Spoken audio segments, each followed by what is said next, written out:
All right, we are rolling. Long time coming, my brother.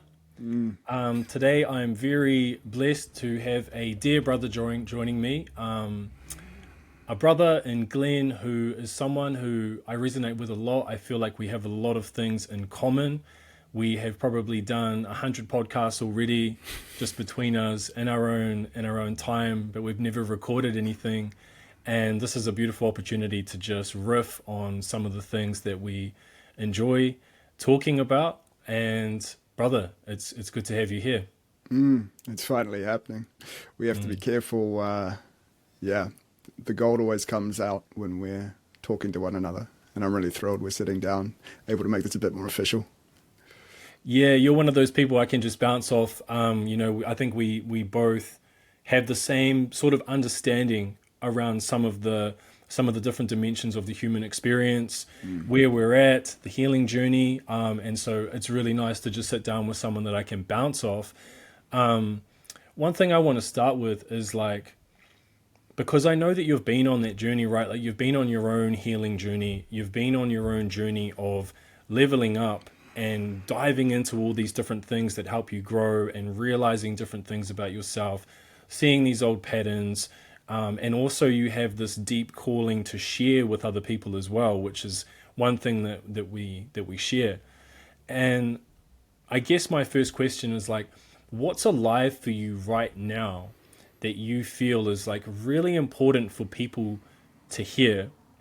And maybe we can precursor that with like, what are you seeing right now when you look out into the collective? Like, where are we in 2025? Like, what are you seeing in the collective, and what's alive for you that you think's really important for people to understand? Just go straight to the meat, shall we? Who?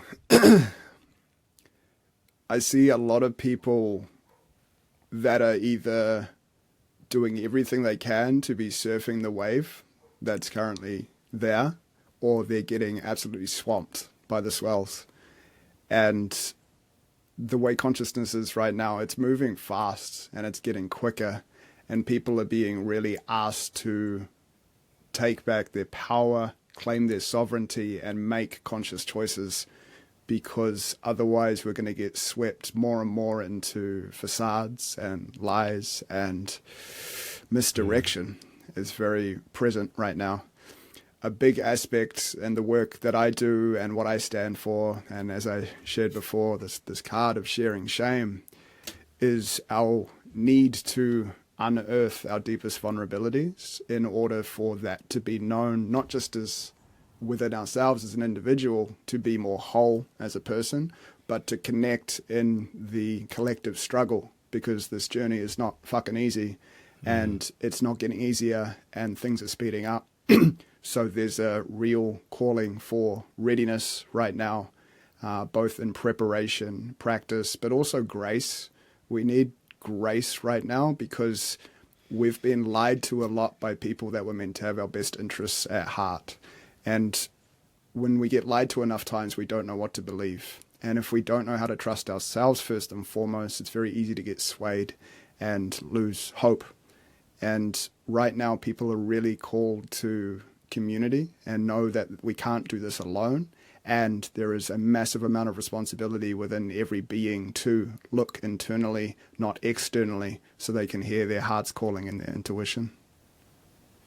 Man, that's beautiful. And I love this notion of grace too. It reminds me of like we are going through a quickening process, like you spoke to. There's a quickening process of consciousness here, and there's an opportunity in that quickening process for us to evolve to whatever next level that we're on in our own evolutionary path a little bit faster. And it's almost like the now, or whatever we want to call that thing, is trying to bless us, is trying to take us higher, is trying to heal us and expand us. And so much of this process is getting out of our own way to connect with that thing. But in that quickening process, all of the old coding and all of the old patterns have to rise to the surface, because these are the things that are really blocking us from our natural state, from our true self. And so when things like shame come up, there's a process that we have to go through. Like you said, it's not fucking easy. It's not just a clear trajectory to awakening. That'd It's be like nice. there's a quickening process that's taking us in that direction if we listen to it, if we do the right things, if we learn, if we attain wisdom, if we do the things. But during that, it can be so hard to process some of these old wounds, these blind spots that we didn't know they were there, and now they're coming up, and there's emotions attached to them, and there's all kinds of things. Like, where do we start, and what are some of the things that you think are important, like when we're taking this path on? The first thing that jumps out at me is community. It's without guidance, without reminders. We need more reminders than ever. These constant reflections of not being alone and other people that are also going through the same process. This need to communicate and share our stories as well, because shame's ultimate breeding ground is silence. Like, it just festers and grows, and it's out of control unless it's spoken, unless it's brought to the forefront. And so the more we can uncover the ways in which we betray ourselves, abandon ourselves, and bring it to the forefront, the more people can see we're all in the same experience to different degrees. Like, we're all struggling with some aspect of something. There are some people out there that you swear there's no chink in the armor. They've got it all together, and you're just like, where's the chink? Surely something's not right. But most of us have something we're working through, trying to balance, like the amount of plates. And the more scattered we are, the more plates we're balanced, the more likely it is to drop things, and chaos can ensue. And like, we have to come together first and foremost to be in the shared experience. And we really need, if we're struggling, to ask for help. Like, this is one of the big things, is to recognize this need to know that we require help and support. Because the facade of the lone wolf, the facade of I've got my shit together, is a fucking lie. And if we continue down that train, eventually there's going to be a crash. We'll crash into another train, something will fail, and ultimately we're fucked when that happens. So we need to know how to get support when we're going orange before we hit red. And this is different for every people. Some people need more help with nutrition. Some people need help to communicate. Some people need help with exercise. Some people need help with something they're genuinely struggling with. But first and foremost, it's a matter of getting honest, because nobody can heal. Nobody can live a life of beauty, of greatness, of choice, if we can't be honest with ourselves. That has to come first. Whether we're struggling, whether we're doing well, whether we need help, whether we have something to offer, whatever it is, we have to get to the point of honesty. And this is where the community aspect comes together. Absolutely, I love that. This idea of radical honesty as a center point, and also the holistic approach to meet people where they are.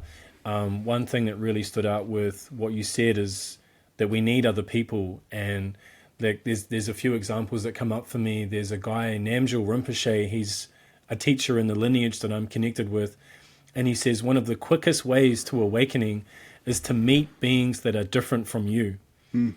And it's that reminder, like, oh wow, yeah, everybody's going through it, and everybody's going through it in a different way.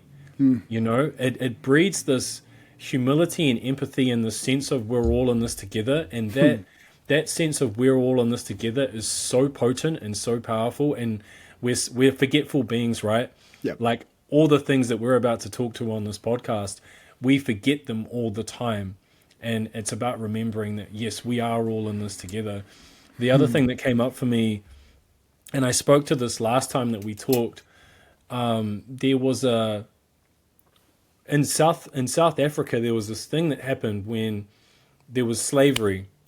And when the people came out of slavery, there were basically 27 million Africans, and then there was 1 million of the white Caucasians, and some of these black priests, they were really on the side of let's not create a genocide. And what they would do is they would bring everybody into the church, and they would sing and they would pray, and then people would talk about their trauma story, and people would tell these horrific stories of what happened during the slavery, and what happened to their family members and what happened to them. And people would get so jacked up, and people would get so emotional, and like rage would come up. And then he'd be like, all right, now let's go back to the singing. Now let's go back to the dancing. Now let's go back to the praying. And that process in itself was so beautiful. But one thing is like they were doing it together. They Yeah, were doing it in community. Like we're social beings, we're tribal beings, like we need each other, right? very much. And you're right. This is a big key, and it's probably something that I need a lot more of. I think a lot of my path has been doing my own internal work, but definitely running retreats has taught me a lot about the power of coming together. Yeah, Yeah. I recognized that I became quite confident and strong within myself as an individual, but you put me in social situations and I'm not used to communicating because I can't fucking stand small talk. Most people don't know how to speak truthfully. It drives me insane energetically. It's like, say what you fucking mean and bring it to the forefront. So as I've learned to acknowledge everybody's different, everybody is on some journey in different regards. The importance of reintegrating into that is to see the medicine that all people have to offer us. And when we can stop throwing stones at anybody else's tower, stop throwing judgments in anyone, period, and bring our orientation to ourselves, we recognize it has to be together. We're a living organism and we need one another, and it can't be one part without the other. Each of us hold a pillar of something that is necessary. We're all different balances of the same spectrum. And if we don't embody, imbibe, and integrate the unique jigsaw puzzle piece that we are, the puzzle's incomplete. And if we try and contort or shift the puzzle piece that we are because we think they've got it better or this person seems more put together, we miss a complete picture of what's actually required. Like, you are one of one. There is no one else like you. There never will be. And you are part of a unique organism. Like, you could go to the cellular level, the bacteria level, you could say a brushstroke, but it's so perfectly divinely created and curated to be alive and available right now as a human that you are, that anybody is listening. That uniqueness, that individuated weirdness, people are calling it cringe, you could call it awkward, whatever it is that is wholeheartedly you, must be brought to the front now more than ever in order for this jigsaw to come together. Absolutely. And that gives you more motivation, I feel, when you realize that when you do the work and you start to wake up and heal, you hold the key for somebody else. Somebody else needs that. It's like when we work with people one on one, we're not just working with that person, we're working with their entire ecosystem. I'm working with their family, I'm working with their friends. Because if I can really make a shift in how they see themselves, the frequency they're at, the way they show up in everyday life, which is going to bring more quality of life to them, I'm also impacting the people in their life. I want to go a little bit deeper just into your journey too, like, because you've been doing the work for a while as well. What are some of the big moments or events in your own life that I guess led to some of the big breakthroughs that you've had in your own internal faculty and landscape? The big one, like my big wake up, was when my health collapsed when I was 25. Out of nowhere, I was going to the gym. I was working in IT. I was pretty content. I was DJing on weekends. I was reasonably fit. And then I started having spasms in my right calf that would drop me to the ground in pain. I couldn't walk for hours. Then it happened in the left leg, and then the right, and then the left, days apart. And then it got to a point where it progressively, I was struggling to walk, period. And then from there, back pain started coming. And then back pain became more severe. And I watched my health like topple and decline and dissolve in front of me. And the mentality was, I'm breaking, I'm broken, I'm breaking, I'm broken. And essentially it was my body screaming at me for attention that I had ignored my whole life. And then about a year after that started occurring, I was defying medical odds. The top doctors in the country, ex-All Black doctors, ex-Olympians, physios, surgeons, they couldn't identify why I had what I had. It defied their logic. It defied everything they'd seen before. And their only option was surgery. So after about a year, I had both my legs cut open. And because my legs were like rocks, I could barely flex my ankle at all. I could walk for less than 5 minutes really awkwardly, and then I had to sit down. It was brutal. And at this same time, I was getting arthritis in my spine. My spine started getting so much aches and pains, and it was cracking, and I could barely flex properly. And they identified it as ankylosing spondylitis, which is essentially the vertebrae going to fuse, and the only option was steroids.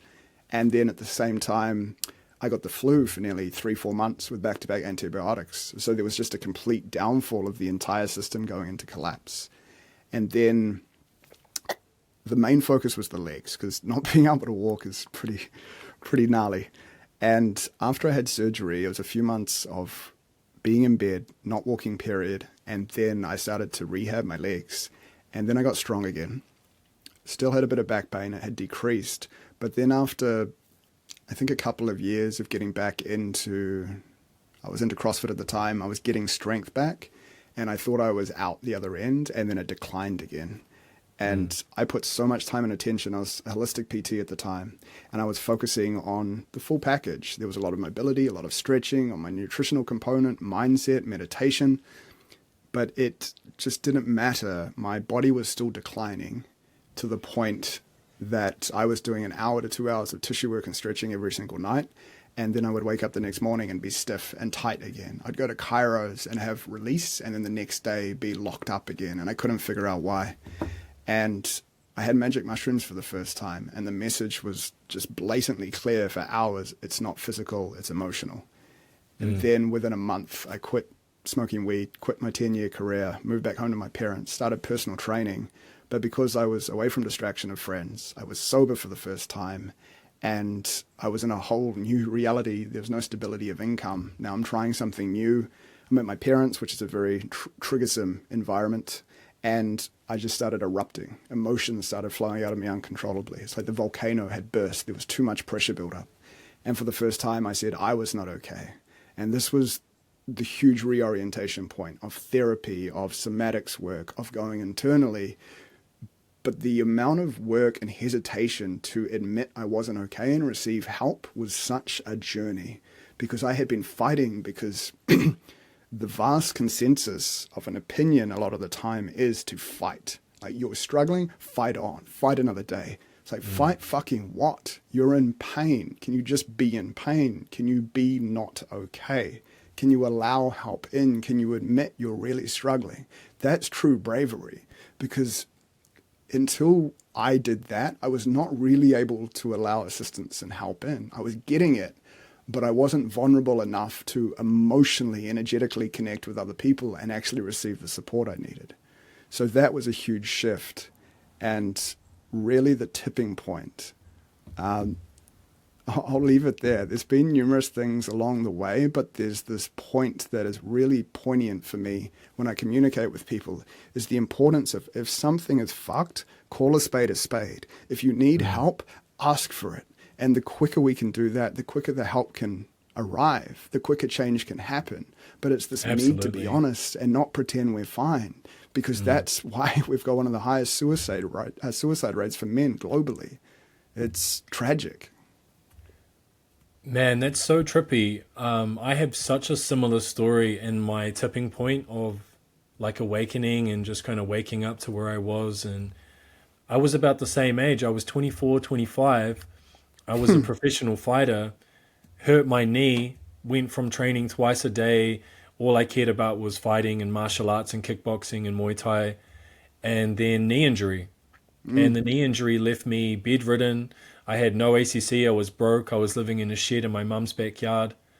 And I actually started the journeying with mushrooms as well. That's really interesting how our stories are really similar. We've never chatted about this. This is Nah, awesome. that's so interesting that came up. I'm listening to you going, I had the exact same thing happen, you know?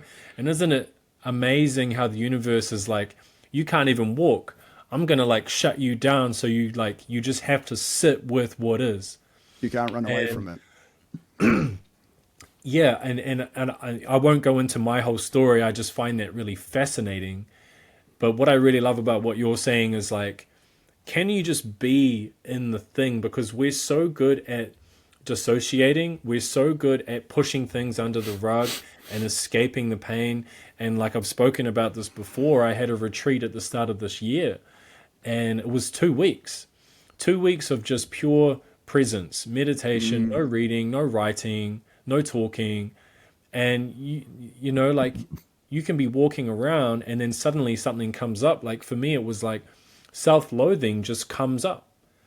And rather than pushing it away or trying to reprogram it with the mind or like do all the things with it, like just let it be there. Yeah. Like you can start with just going, oh wow, there's a part of me that doesn't like who I am. Interesting. Like let me just feel that. Let me just go, yeah, I fucking hate myself. And just like sit in it for an hour. Like I got nothing else to do.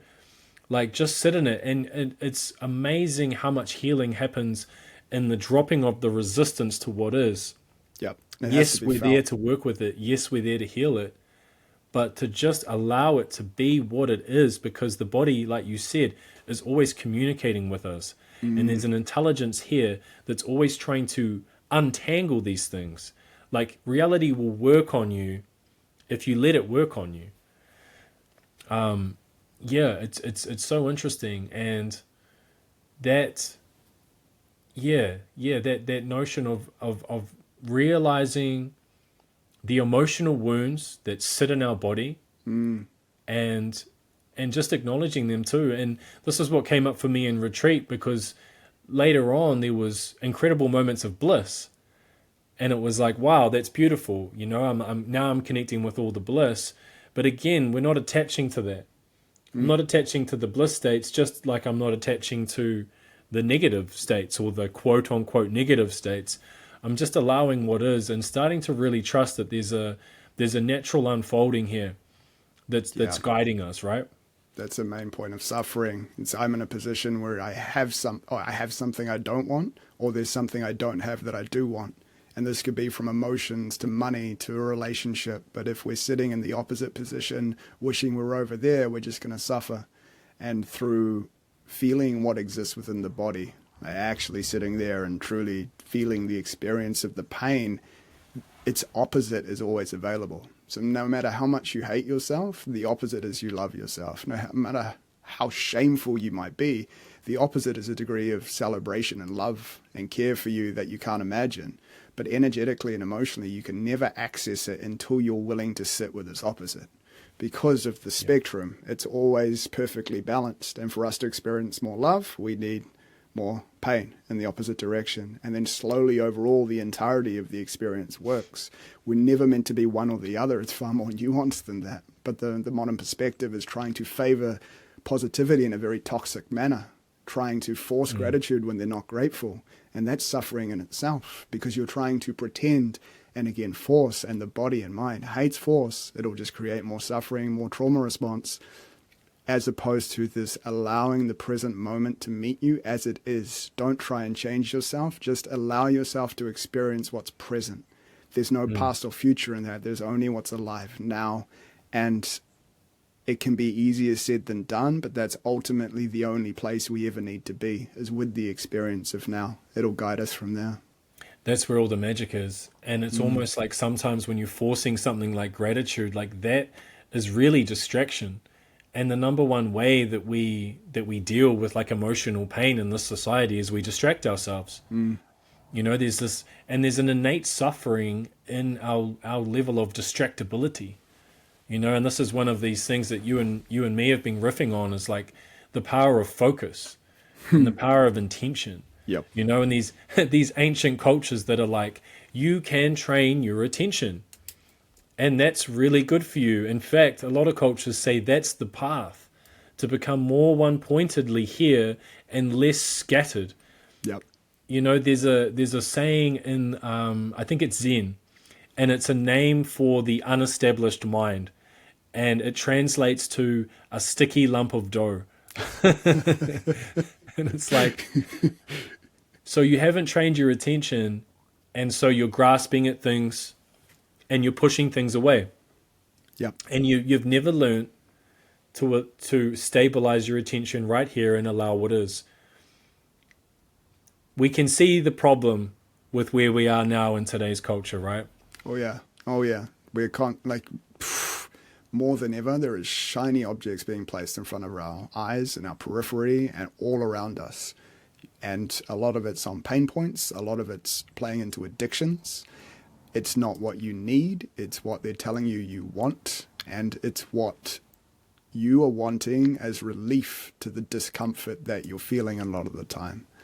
And so many people want to be happy. And I recognized a long time ago, I just want to be peaceful. Like there's a contentness more so than happiness. And through that, there's almost a perpetual state of joy accessible just from being still. And when nothing is needed, it's very, very enjoyable. And for us to be able to move in a direction, live a life that is true for our heart and soul, that we genuinely, truly desire, we can't get there without focus, without knowing how to bring our attention, not just in front of us, but also within us, and to stay connected with the self long enough that we're not distracted by pings and pongs and other agendas and energies, but just to stay seated here long enough to hear that I'm tired, I'm hungry. It's like, I actually really want to be a dancer. It's like, where the fuck did that come from? It's like, no, there's these callings. I want to make pottery. I want to start a business that's non-profit, rather than the agendas that are being sold of what you think you're meant to be, to really tune into what you want and even see the fear. And to see the stories of self-hatred, you need to be willing to stay with you long enough. And the longer you can stay with you, the more you will know. Even with all the willingness that I have to face my shadows, and I'm very much a shadow walker, I'm very comfortable. The hell I've come from has provided a level of grace, patience, solidity, bravery, strength, that I'm able to be with the most intense of sensations within me and look at stories and pain points. It's like, fuck, that's brutal, like brutal. And there's still parts of me that don't want to look at it. It's like, I don't want to sit still enough to see the ways I abandon myself, because I can see the agony that's created from avoiding it, from self-abandoning. Oh, I'm going to help you this weekend. I really want to do something, but I have fear towards doing what I want to do. So instead of that, I'm going to come out you and feel better about myself. No, we have to stay here long enough to be anchored and connected with the soul calling that's trying to come through. God is trying to tap us on the shoulder constantly. But if we're swayed by shiny objects in every direction, we never get to know that. That's it. We're always cluttering the field with so much stuff that we never clear our mind to receive what's always trying to come through. Always. The next level of our growth and evolution and healing is always just like waiting. It's like, I always say, like, a calm and stable mind is the foundation for healing. And that is how you start to become like a mirror. Like what you were describing with that stillness, it's like you're coming back to your natural state, which my understanding is union and wholeness. And the divine life force is already trying to pour through you as you are, and you're so caught up resisting it. Yeah. Trying to be something. It reminds me of Eric Godsey's work, and we're both fans of his work, and he talks a lot about the shimmer, which is basically how we're navigating the digital world. Not only do we need to sharpen our focus and see where we're not being intentional or where we are dissociating from what's right in front of us, but now we have to do it on these digital devices. Now we've got all these shiny objects all around us grasping for our distraction. And he was saying that something happened when the smartphone become flippable, when you could start seeing yourself and taking selfies.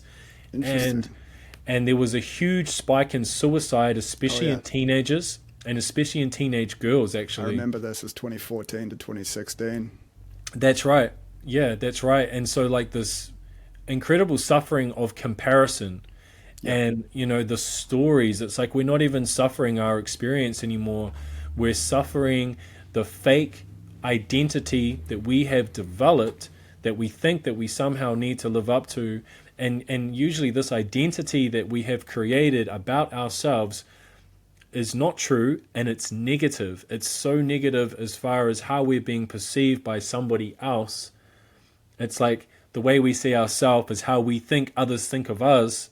Sounds so ridiculous, and it's yet wild. This is how people are living, right? Yeah, because we're not taught anything else, and again, this is why the suicide rates are so high. This is why Hollywood, Hollyweird, and all these fucking social media things and quick dopamine hits from reels and things, and it's all shaping who I think I should be. Yes, should. Keyword should. Should is almost always driven by shame because I actually don't know who I am in the first place. And if I don't know who I am, that's a scary thing. Most people don't know who they are because they haven't practiced spending time with themselves. And the more we separate from self, the more we are easily manipulated into trying to be something we're not. So who we are is perfect. It can be rough around the edges. It can be clunky. It's definitely not pristine, but it's perfect. It is humanness. It is nature. It is raw. But due to traumas, ancestral lines, wounds, collective intent to try and keep you separate from that, the more people are pained and in this comparison trap of trying to live up and adhere to a projection of who you think you're meant to be.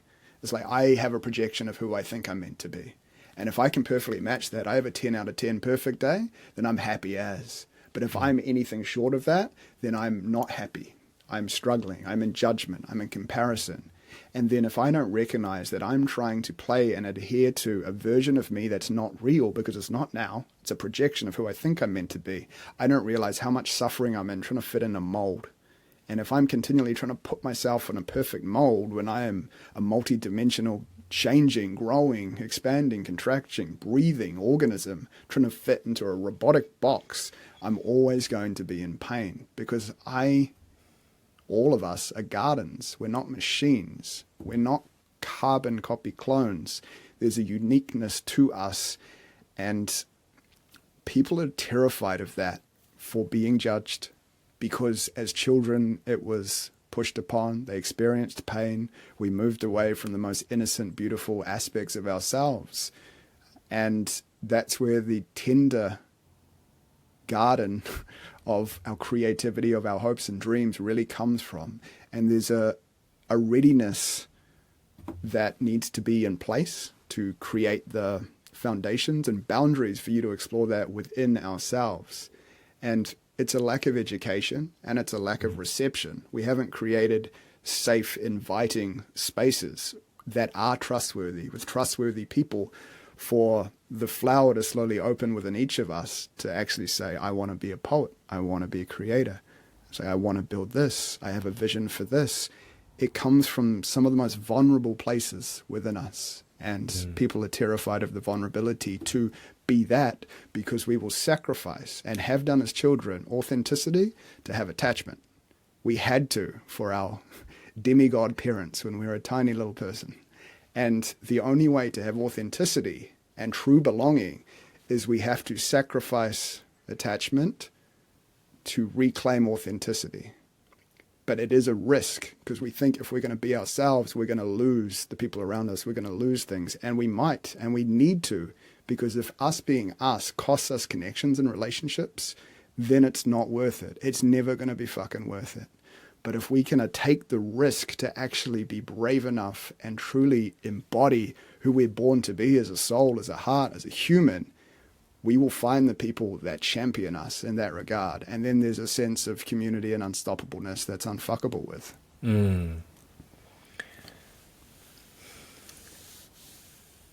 So many people are scared to let go because we think we're going to lose something. And we're not going to lose anything.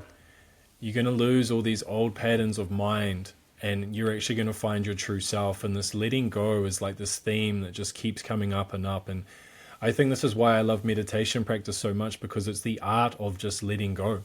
And when these old stories and patterns come up, you just let them dissolve into nothingness. And it doesn't mean that we don't create good stories for ourselves and use our creativity, but that ability to let go is so palpable. And like you said, you start to gain the confidence of what's on the other side of your own resistance. And what I really loved is this idea of a child and like the light that a child has, this openness that a child has. And it's like this invitation, like, can we be more of a welcoming to life Yeah. rather than a constant denying of life? And I think there's a level of awareness too, like everything you just said and everything we're talking about, it takes a certain level of development and awareness before you get there, right? Because so many people are walking around complaining about their life, not realizing that they're just playing out societal and parental programming, right? And it's like once you realize there's programs running, you're like, ah, okay, that's one step. But are we going to make a certain level of commitment? Are we going to go, I'm going to commit to this path, and as much as I can, I'm going to stop playing the victim, and I'm going to stop falling back into victimhood, which doesn't mean we don't acknowledge that we were victims. Yeah, It's very taking important. responsibility for our own growth and our own path. One thing that I think we both share as well is our love for Peter Crone and Peter Crone's work. Yeah. And I'd love to just dive in to this dimension a little bit. One of the reasons I love Peter is if you look at his work, he actually comes from a non-dual perspective, Yeah. and he reverse engineers it from the non-dual truth. And he speaks about Advaita Vedanta, and in Buddhism it's Dzogchen. And the non-dual reality basically says you're already a divine being. You're already whole. You're already connected to the entire universe. You don't need to be good enough to receive it. You don't need to achieve something to be worthy of love. You're so loved.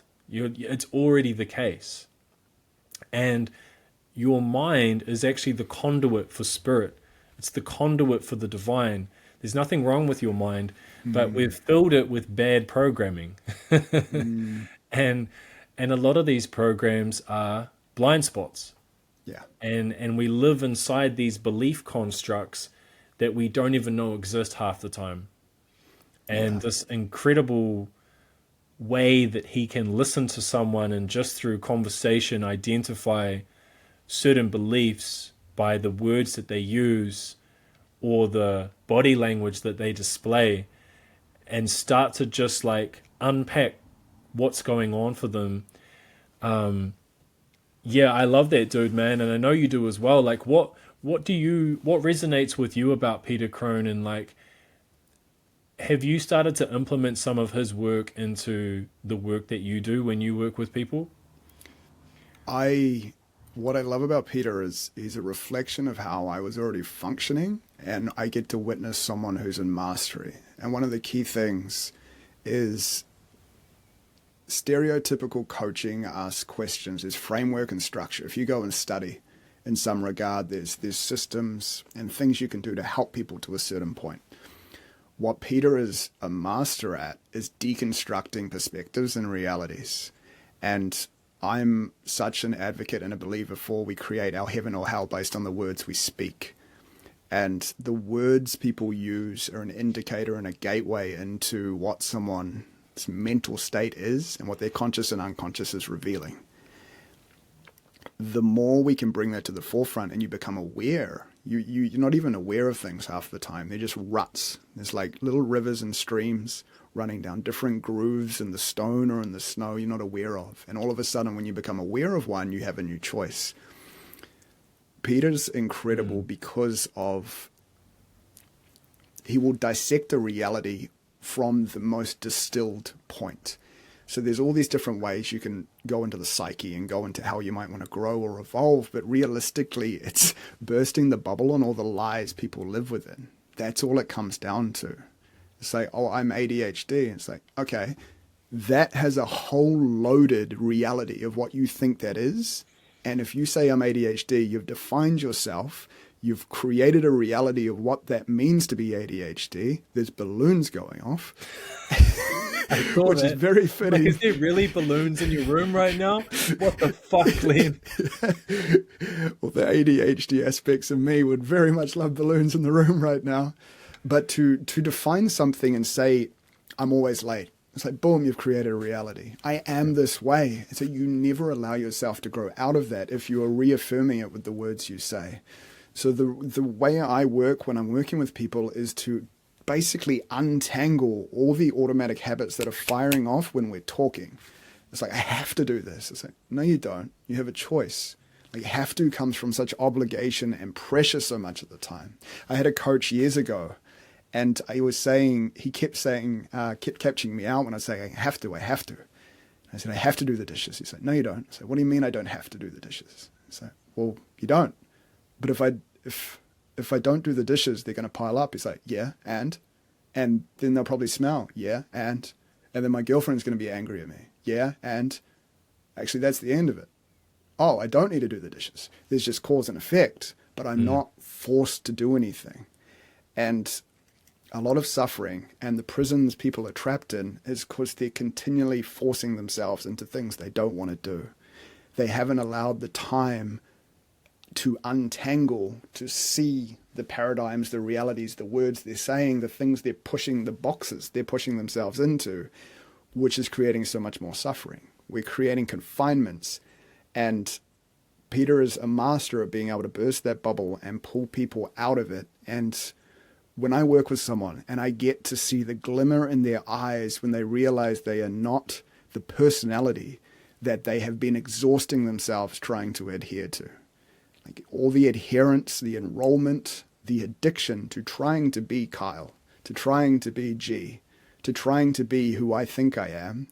That's that saying, I'm not who I think I am. I'm not who you think I am. I am who I think you think I am. And if you can wrap your head around that, you're doing pretty well, because it took me a while to deeply understand it. But there's so many webs and lies, and it's because we're not rooted from who we truly be in the first place. And that is both human in a body, and it's also quantum. We are a soul, we are a spirit. But we have been indoctrinated into the system. The Matrix is a perfect documentary of what this is actually like. The times we're in right now is a very interesting reflection as artificial intelligence, keyword artificial, starts seeping into our systems more and more. But the addiction to trying to play a personality structure, the addiction to trying to be someone, is the very thing that's causing so many people to miss the beauty of what they already are. And it's a spell, right? It's like when you declare that you are something, like I always fuck it up, I always get it wrong. You're basically declaring you now have to show up like that because that's how you declared it to be, right? It's a spell, and we're like in this enchantment of disenchantment right now. We've cast all these negative spells on ourselves, and so we have to show up in this certain way because beliefs are psychoactive. I heard Dr. John Churchill say that beliefs are psychoactive, and because so many of these beliefs are blind spots and unconscious, we're playing these things out. We don't realize how tight we are. We don't realize how heavy we are. And it's because we think life should be hard. And it's because we think I'm not worthy of love and I'm not good enough and I'm always in lack. And I always need to be doing A, B, and C just to be loved. I believe which is something never is going to missing. get you loved. Yes. I remember doing his work, and I listened to a module on guilt, and I had a childhood memory pop up, one that I had completely blocked out, and it just came up. I was like, whoa, I completely just remembered this childhood memory that had just been gone. And I was maybe 8 or 9, and I could never lie to my stepdad because of the fear. Like, I was just so scared of him. There's no way I would lie to him. Like, if he knew I was lying, then I get a hiding kind of thing, Trouble. And my younger brother and sister came running in the room, and we were allowed like one lolly in the morning or something because grandma had given us like a jar of lollies. And I knew that we had already had one. And they came in and they said, don't tell him. And then he comes in and he goes, have you guys already had a lolly today? And I worked it out. I realized that they had said no because they wanted to hustle another one. But here I am. Now I'm like in this weird position where do I stand up for my younger brother and sister and have their back, because they're going to get in deep trouble if he finds out they're lying. But to do that, I have to lie. But I was so scared I didn't lie. I said, yeah, we did. Yep. And then younger brother and sister get in trouble. They get yelled at. And I felt this tremendous guilt wash over me, like incredible guilt. And then I sat with it and I'm like, why am I getting this story? Okay, am I experiencing guilt anywhere else in my life? Where else in my life do I experience guilt? And then you start to track it, and then you go, okay, yeah, I do notice when guilt comes up. And it's really helpful because now I can name it. Now when it comes up and I go, oh wow, there's guilt again. Why am I feeling guilty? It could be because of the situation. More likely, it's because there's a deep program of guilt that happened when I was in fear, when I was a child that didn't have a coping mechanism and I had to adapt. And that emotion contracted me, and I now deal with situations in that way. You know what I mean? It's like that plays out in certain situations when I feel like I've done something wrong. When I feel like I have done something wrong, and that's a massive key, right? Like you said, we never really do anything wrong. There's just what happened, and then there's consequences. Yeah. Like you can not do the dishes, and there's consequences. But at the end of the day, it's just what is, and you have choice. You can choose to do it. You can choose not to do it, and then there's consequences, and you have to deal with the consequences. But there's also no benefit in you sitting there feeling guilty or ruminating on how you fucked up because you didn't do it. And this is where we start to like get right under these patterns and liberate them, because we see through the lies that are going on in our everyday internal dialogue. The deceit, the manipulation, the one of the stories I've been watching come up really strongly is the story of being a fuck up. And I can tell that what I was journaling earlier today is that if you imagine there's grooves in the snow, and at the bottom of the groove there's some water running like a stream. But if you're on the top of the snow, you don't see the stream, but you might hear the water. And it's like I've been waking up to, I've felt there's an undercurrent and a tone of self-hatred, self-betrayal. Like I'm a brutal bastard towards myself. It's a patterning of childhood experiences that I have exacerbated. And I knew at times how mean I was being to myself, but I couldn't fully recognize it. I couldn't bring it to the forefront and see it for what it was, but I knew it was playing out. And recently, out of nowhere, I'd be doing something like I was making a cacao and I turned away, was not present with it for 20 seconds, and it frothed over. The oat milk got too hot. It boiled everywhere. And just so loudly, a voice from nowhere, "You're a complete fuck up. You fucked that up." It's like, where the hell did that come from? Because it went from 0 to 100 real quick. And once something presents itself like that, you have an opportunity to be aware of a pattern that's playing out. Like, that's not my voice. I would never speak to myself in that way. If I had a friend who spoke to me, or a relationship or a partner that spoke to me like that, there's no fucking way they are staying in my life, period. So why am I talking to myself like that? How deep is that groove, and how long has that water been running? And I was journaling today. It is like I've been aware of the water, of this heavy, dense undercurrent of how I communicate and speak to myself internally. But even through journaling meditation, I hadn't been able to see the pattern or the depth of the conversation, that voice, until more recently. And now that it's come through and up, it's like, you're getting louder because I'm getting closer to who I really am. So you're going to be louder to try and get me away, to stop what I'm doing, because I perceive danger. Like, I perceive me serving people. I perceive me speaking out in public. I perceive me not holding back who I actually am is going to bring danger. So I'm going to get the meanest voice possible to try and tell me off. You are a fuck up. Don't do anything, to try and make me shrink, sit back, and not engage, which my heart and soul is calling me to. Dude, the patterns are trying to fall off. There's a facilitation of the patterns falling off, and that's why they're getting so loud. Yeah. They're getting so loud because we used to be able to push them away, and they're saying no. The vibration is rising. You are getting to your next level, and we need to let this thing go for you to get to your next level of like what you need to do, what This your is soul important. needs to do. Yeah. And so if we can even recognize that the patterns are falling off, stop energizing them.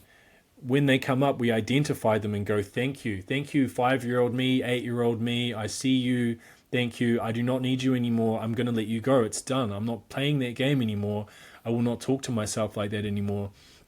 And I love this idea of just becoming friends with yourself.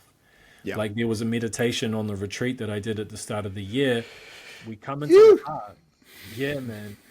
We come into the heart, and then it's like she said, wishing yourself happiness and well-being. You know, like we're so good. Notice when it's like, I want you to bless everyone in your life, send love and kindness to all the people in your life. But it's like, no, let's start with you. I wish you happiness and well-being. Can you give that to yourself and receive it? Yeah. You know, How and then you're starting to be like, yeah, I deserve it. You know, and you're starting to enjoy your own company. And this is so important with everything, relationships, you know, like a good relationship is two happy people coming together. Otherwise, we're basically falling into some kind of codependency, some kind of like, I need you to make me feel happy. Okay, this is good. Now let's none of us change. Otherwise, it's going to get weird. It's like we need to have a level of happiness to just be by ourselves and enjoy the person that we are, right? Yeah. Um, How can you bless someone? How can you pass something that you don't know yourself? It's like I send love, peace, and blessings to all those I love, but my internal world is slightly chaotic. I'm in denial of what's actually happening. I haven't swept my rugs in my inner household. My fire isn't going very well, but I'm going to send warmth, healing to everyone else to say, actually, I'm the one who needs help. And this is the half initiated healer. This is many people that mm, are namaste. They're sending love and light if you're coming from that angle, or just people that, yeah, I wish you the best, but deep down I'm jealous of what you have. There's a facade and a manipulation playing out between people and the way they interact. I know of people that speak poorly about others behind their back and then they're kind to their face. It is a fucking charade, and it's absolute lies because of their inability to be honest with themselves. mm, And this has been a real process for me. When I went to Bali a few years ago to live there, I felt like I was full of shit. I was getting into coaching before I left, and then there was a voice in the back of my mind. It's like, no, you're full of shit. And when I sat with my teacher for the time I did, I recognized, oh, I am full of shit. I'm playing a spiritual persona. I'm playing an avatar. I'm doing what I think I'm meant to do because I'm not okay with my rough edges and my imperfections. The fact I fucking swear, the fact I was sexually abused, the fact my father, I felt like he hated me and despised me and I wasn't welcome growing up. I couldn't integrate and accept these things. So I'm trying to be namaste, love and light. But that's a split self. I don't want to be nice. I want to be whole, whatever mm. that looks like. And when we can become whole once again, we interact with life in a completely different fashion. Man, that's such a huge key. And I would just want to offer that to anyone who's listening. Trungpa Rinpoche, he wrote a book called Spiritual Materialism. And he would always speak on this to anybody who was a spiritual seeker who would sit down and get the transmission, get the teaching. He would always reinforce, don't try and grasp to a spiritual identity. Don't start thinking that you're some spiritual person. This is self-deception. You know, cut through that. And actually his whole thing was, can you have the courage to just be yourself? Like truly have the courage to be yourself. And like spirituality, like it's just ordinary reality. Like yes, we are a multidimensional divine being living in an incredible universe that's inconceivable. But in as far as like the mind's concerned and reality's concerned, it's like it's just ordinary, just being, just Yep. being who you are, you know? And I just want to switch it up a second here and just talk about like where we are having this knowledge and the role of art to express some of these things, because Yes. we're living in this weird, beautiful, dangerous, crazy world. There's 8 billion people here, which is just mind boggling. Like, we can't even wrap our heads around it, right?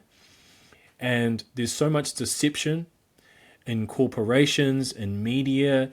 This skill of discernment has never been more critical. Like, true discernment has to be more critical. Yep. And actually, that's where I was going with the spiritual materialism, is we all go through this phase.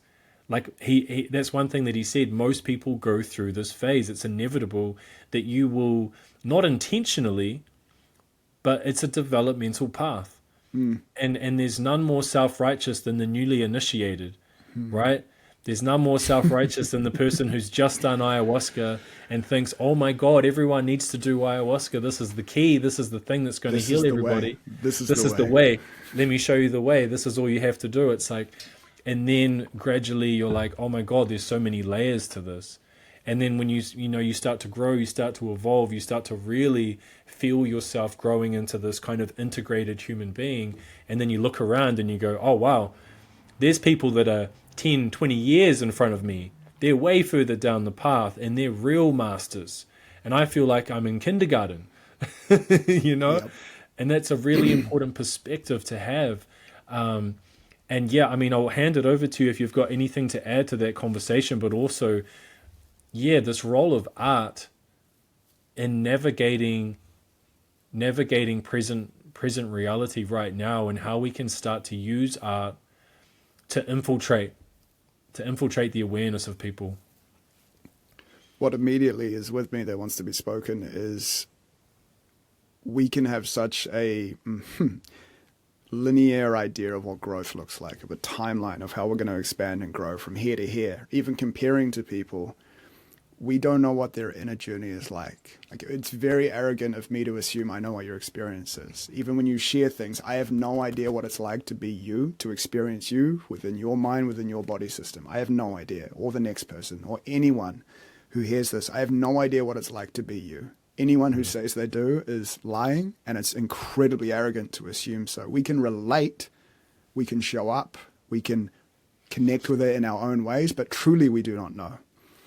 And along the journey, we get imprints of examples of ways in which we could live. Someone's out there, they're doing beautiful things, they might be running retreats, they might have a successful business, they could have a perfect family. We create an ideal, a snapshot of what we think that is, and then try to work towards it. But we are missing the nuance that true change is gradual. It's not so flashy. And we leave out, based on the instant gratification and the smoke and mirrors of the social world, and seeing all these snapshots of what we think it is, we miss the gradual, true variations of change that happen moment to moment in the process of that becoming. And when we're unraveling from addiction to identity, we're unraveling from stories, it's a humbling process to actually be honest with where you're at. And before we can change it all, we need to be acknowledging exactly how we are, where we are, and then where we want to go. And then realize to climb the mountain, it's one step at a time. There is no shortcuts. There can be helping hands along the way, but it is a gradual process. And I believe after this huge arc in my journey, that creativity is one of the most fundamental gateways to help us through that journey. Because I really saw this in Bali, living there, that it's embedded into their culture. Carving, singing, dancing, artwork. They are connected with life. On one hand, they don't have much, but on the other hand, they have everything. They have family, they have creativity. They live and breathe as one. There's not this pressure to create something in order to put it online for it to be seen. I love Rick Rubin's work, and he is a big advocate for creating for the sake of yourself, which is really what creativity is. We are born and made in the eyes of the Creator. As a piece of creation, we are asked to create, to honor the Creator again. So work comes to us, ideas, inspiration, and if we can just say yes, if we can not pre-qualify, not overthink, we run with the spark of genius, this idea, this excitement. We allow it through. We pick up the pen, we pick up the guitar, we just let it through, whatever it is. That frees us from the mind and the worries that we have on a day-to-day basis. It also transmutes this build-up of energy. People, I read a little while ago, and it hit so deeply. No one really cares about poetry until you're in the depths of heartbreak and you have an inability to explain the emotions, what you're actually going through. Or you don't know how to communicate something that you're in. We've talked about this with our astrological signs of having deep emotional experiences and an insufficiency of language to articulate what's actually happening internally. but I can pick up the guitar and strum. I can do it fast. I can do it soft. I can allow a different degree of transmission. I can build a sandcastle. There is a different way on through the scientific lens of rebalancing the hemispheres of the mind to actually get them to communicate. So we're not just analytical and we're not purely creative. There is a merging where it comes together and we actually get to transmute all the dense energy, all this pressure that's built up. And true self-expression comes through our creative acts most of the time. And it has to, like now more than ever, creativity is necessary. It's an innate part of our ancestry. It's an innate part of the world. Everything that is alive that we experience, from a pen to this camera, to this mic, to this clothing, is all creativity. We are constantly in a process of creating. And when we lose the creative genius that's available within us, the ability to create reality, to intentionally choose in any given moment, and we're just going through the motions, we've lost the very reason why we are alive in the first place. So that was such a good rant. That you just nailed it, man. You so nailed it. Couldn't agree more. It's what's coming up for me is like it always happens when I have my son, and when I know I'm about to have my son for the weekend. You know, he's 5 years old, and I go through this process of like, okay, I really want to create like a beautiful weekend together. I want to kind of like structure some of the things that we're going to do because I want to create beautiful experiences for him. And then like when I'm with him, it's so much more simple than that. And he's like, do you want to do a drawing? And I'm like, yeah, I'd love to do a drawing. And we'll sit down and then we're like, okay, what do we draw? Like, what do we want to create? And I'm like, maybe a volcano. And he's like, yeah, definitely a volcano, but we're also going to do the water, you know? And then before you know it, there's dragons and like birds and there's like sharks and then there's trees and then there's like colors and then like the sun has to be like 3 shades of like orange and like this kind of highlighter yellow. And it's like, we're doing these epic pictures, man. It takes like an hour and I find myself getting so into it. And it's like, this is healing for me. It's like my inner child is like, fuck yes, let's do a drawing. Yes. And then let's like go to the beach for like 3 hours and just like slide down the hills. And one of the things that has stood out for me so much, one of the impeccable teachings of this time came from Rudolf Steiner.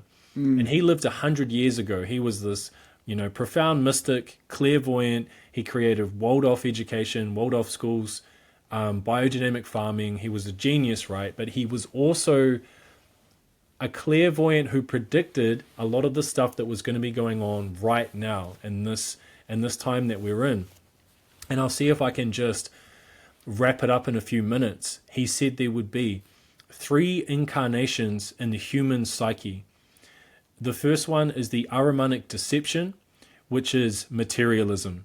And he said we would be completely shrouded in materialism.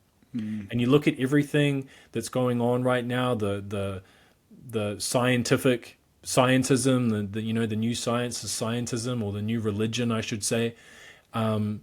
Materialism is also this kind of rigid thinking. There's no soul, there's no spirit. Everything's black and white. It's just the physical reality. I'm up at 8 and then I have a meeting at 9 and then I do this at 10 and then da-da-da-da. It's like, you know, like we need, yeah, that's right, robotic, very AI, the AI stuff that's happening. And this is how you have a heart attack. It's not that, you know, like some of this is good, but we need to balance it. But too much of this is no good. The second one is the Luciferic impulse, which is escapism. And so there's a million ways to escape reality. There's a million things to be addicted to. And people are just tapping out. And they're addicted to alcohol, drugs, sugar, TV, sex, whatever it is. You know, they're just tapping out. They don't really care. The empathy's gone. You know, and all of us hold both of these energies within us. It's just about where are they balanced. Because if somebody's too rigid and too materialistic, they need a bit of escapism. They need to chill out. They need to watch a movie once a week and just like stay up late and drum around the circle or whatever, you know. And then you have the people that are too on the escapism side where maybe they're just living in a van, smoking weed every night, and they don't really care. They've kind of tapped out. There's no sense of responsibility. There's no discipline. There's no sense of commitment. And the center point that he said would bring us forward during this time He called it the Christ consciousness, but what it is creativity and an impulse to look after the earth. And when you're in your creative center, you're not escaping and you're not being materialistic. This is the thing that can propel us forward. This is the thing that can take us where we need to go, right? And it activates our soul. It's like this is the thing that can really start to tap into that part of us, that aliveness that wants to come out and express itself and realize I have a purpose. I'm here for a reason. I have something to do in this life. It's not all just random.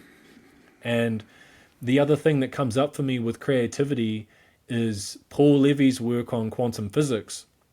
And he talks about these secret treasures that exist in the field or whatever. And I think it's a Tibetan saying where certain times in history, these certain treasures will pop up because we need them, because things are getting dicey.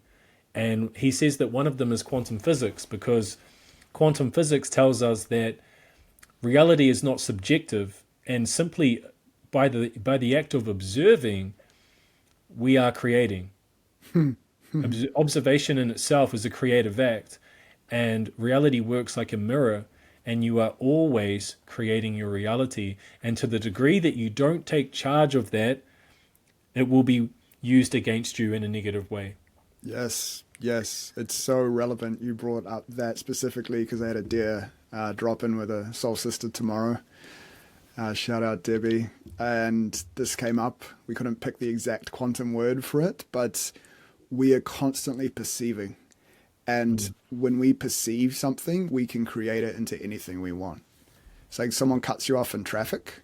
You could either think they're an asshole, they're an absolute cunt, or you could perceive that they're rushing to the hospital because their loved one has just been rushed into the ICU, or that they are really struggling and they need blessings, or they're actually on God's work, like they're called to support a friend right now.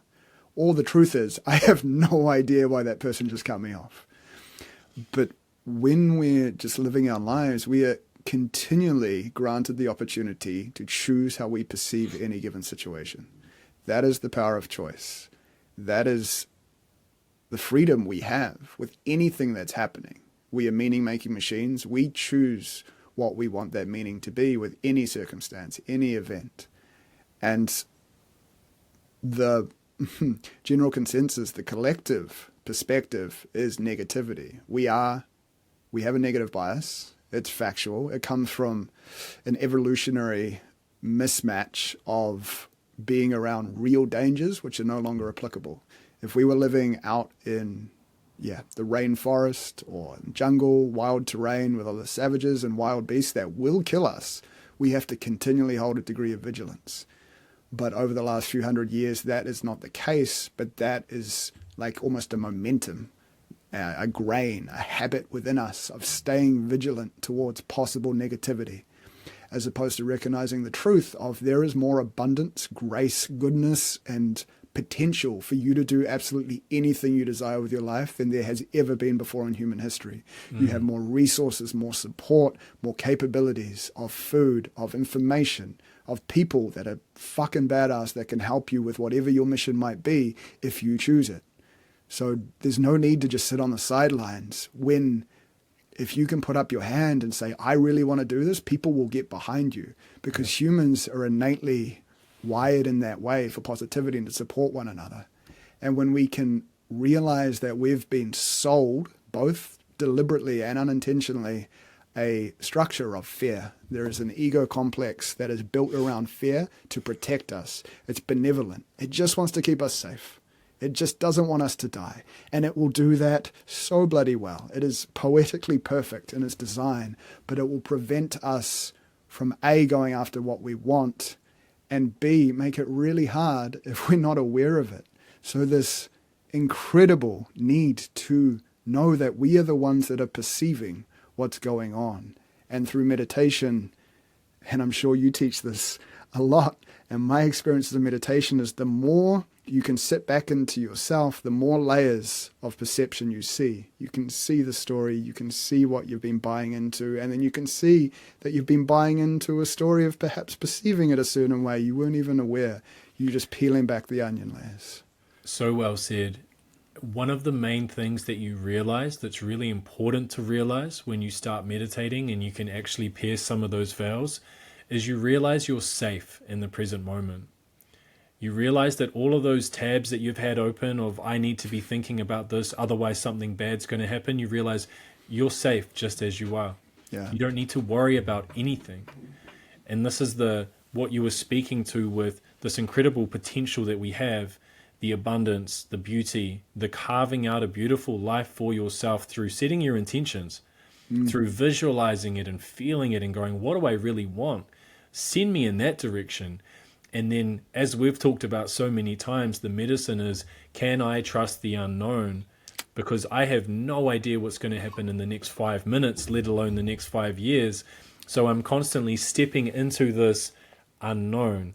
And can I learn how to be comfortable in that? And I think Dr. Joe Dispenza called it exposure therapy. Yeah. It's like exposure therapy to the present moment, because that part of us that's in fear, it's going, no, this is a safe place. This isn't a safe place.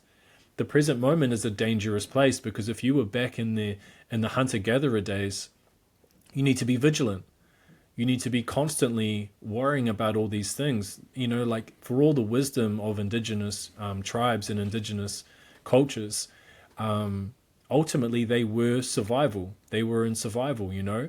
And it's not till we get to these certain wisdom traditions that we start to see the transcendence of our own mind, the transcendence of our mind to a deeper realization. You know, it's like we have to pierce a few veils before we start to realize it's all magic. And we start to go, wow, I'm completely safe here. And I can move forward with not just confidence, but there's an integration of my own mind and body as well. Yeah. I feel safe. I feel grounded. I feel like there's an intelligence here. I don't have to like think about what I'm going to say. There's a confidence in my spontaneity, because there's a sense of like, yeah, I am connected with my heart. I am connected with my body. And this is what can help us move forward without constantly reverting back into these old patterns of fear. Now you tie that in with the powers of manifestation, and I don't necessarily like that word. I think that word is being played out so much, and there's a lot of people that throw that word around. It's so loaded. It's so loaded. What do I mean by manifestation? I mean, I'm really talking about the power of intention. I'm really talking about the power of you're a creative being. How about get really precise about what you're creating and why? Not necessarily, oh, I can do whatever I want. I want $1 million and a house. It's like, no, it's more than that. It's about being in integrity. Who can I help along the way? What's realistic? What are the real things that are going to make me happy? Because one thing meditation will teach you is that real happiness is an internal game, and that the happiness is not going to be out there. You know, like one of my favorite quotes from Jim Carrey is, I wish everybody got rich and famous so they could realize that that's not it. Yep.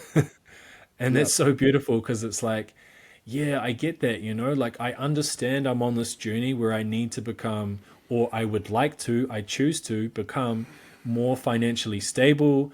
I can look after my family. I can start to do things like grow food. And when I'm more financially secure, I can now help uplift my community. I can start to share information like this more frequently and actually show up in service, which is what I really want to do. But the actual happiness comes from me being able to relax and enjoy the universe. Because without that capacity of just being able to rest as I am and be happy like that, then I'm just grasping at straws the whole time. And it's all just one big story. And like you said, it has to be the perfect relationship and the perfect this and the perfect validation for me to have a happy day. And then the next day, it's back to, you know, feeling like shit and wondering why I'm all over the place. Yes. Yeah, so much there, but I love talking about this because these are the two things that I love to teach, and I think meditation by itself is not enough. I think this is why in this time that we're in, we have this incredible understanding of Western psychotherapy and trauma and the patterns and all, like anyone who's ever lived, we have access to that knowledge. All the masters who have ever shared their work, we have access to that. And we have the psycho-spiritual technology of the East that literally helps us take that path all the way to awakening. Mm. And enlightenment is not the goal. But I want to go in that direction. Because the more you wake up, the more all of these things that we want and desire in life, they come naturally anyway. Yeah. You fall You know? into a rhythm of this is who you are and this is what you do. It's like, so this is who I am. This is how I live. I set the standard. I become a leader. It's like I create the context of how I'm going to show up in the world. And that's the power of the choice that people are slowly waking up to, that they actually have choice to direct their lives, to be the captain of their ship. Now you can direct the keel or you can point it in a certain direction. God's the wind though. And as much as you might be ready for change, you can have all the intention, the drive, the desire to create something. If it's not time, it's not time. And what you were speaking to brought up the power of imagination. So we have such a powerful imagination. Manifestation, to me, is sitting in visualization, connecting with it as a reality. Because if you can see it, it exists. Like that, everything that we experience, from myth to movies to books, has been born from imagination. It is within the quantum field. It is given to you. It is up to you whether you act on it. So manifestation is essentially playing with your imagination. The more connected to the child you are, the more true it is for your desires in the first place. And then acting in accordance with that. And from that place, you can also imagine if it's going to be difficult, because we have very much sold a modern day struggle story. So to get what you want, you have to conquer all these demons and mountains. It is so hard. There's so much force and violence in it. And I bought into that for a long time. But some of the most subtle changes that have brought the most delicious fruit into my life have come from the most simple conversations, the most minute moments where I've actually recognized I've been looking at this all wrong. It's like I thought I had to struggle. I thought I had to strive. I thought I had to be all or nothing. But we need to be able to set a floor, which is a bare minimum of how we show up and what we do in a given day, and then set an upper limit, a ceiling of what it might be. So a ceiling is generally where most people are trying to adhere to. I have a picture-perfect ideal of what I can do with a day. I'm going to visualize the money, $1 million, which is a very arbitrage figure, but it's just thrown around left, right, and center because I think that's the amount, and that's going to give me the thing, and I'm going to have the car, and the business will look like this. But then if you're feeling a 2 out of a 10 energetically on a day and you're trying to adhere to the ceiling, you're fucked. But if you can honestly envision things that genuinely give you excitement, and this is know thyself, we have to become attuned to what actually expands us and pulls us towards something or causes contraction or confusion. Because even like $1 million for me is a very confusing figure. Yeah. But say 300,000 for me, I can relate to. And I've made 6 figures before in the past, and this came up when you were talking. Going from 6 figures to being on the benefit at $220 a week, I was way happier on the benefit because I was not striving to try and do something and be something that was not true for where I was at. I needed rest. I needed recuperation. I needed to create. I needed to connect with life again. So we must know why we do what we do. We need to know what our priorities are to orientate behind it.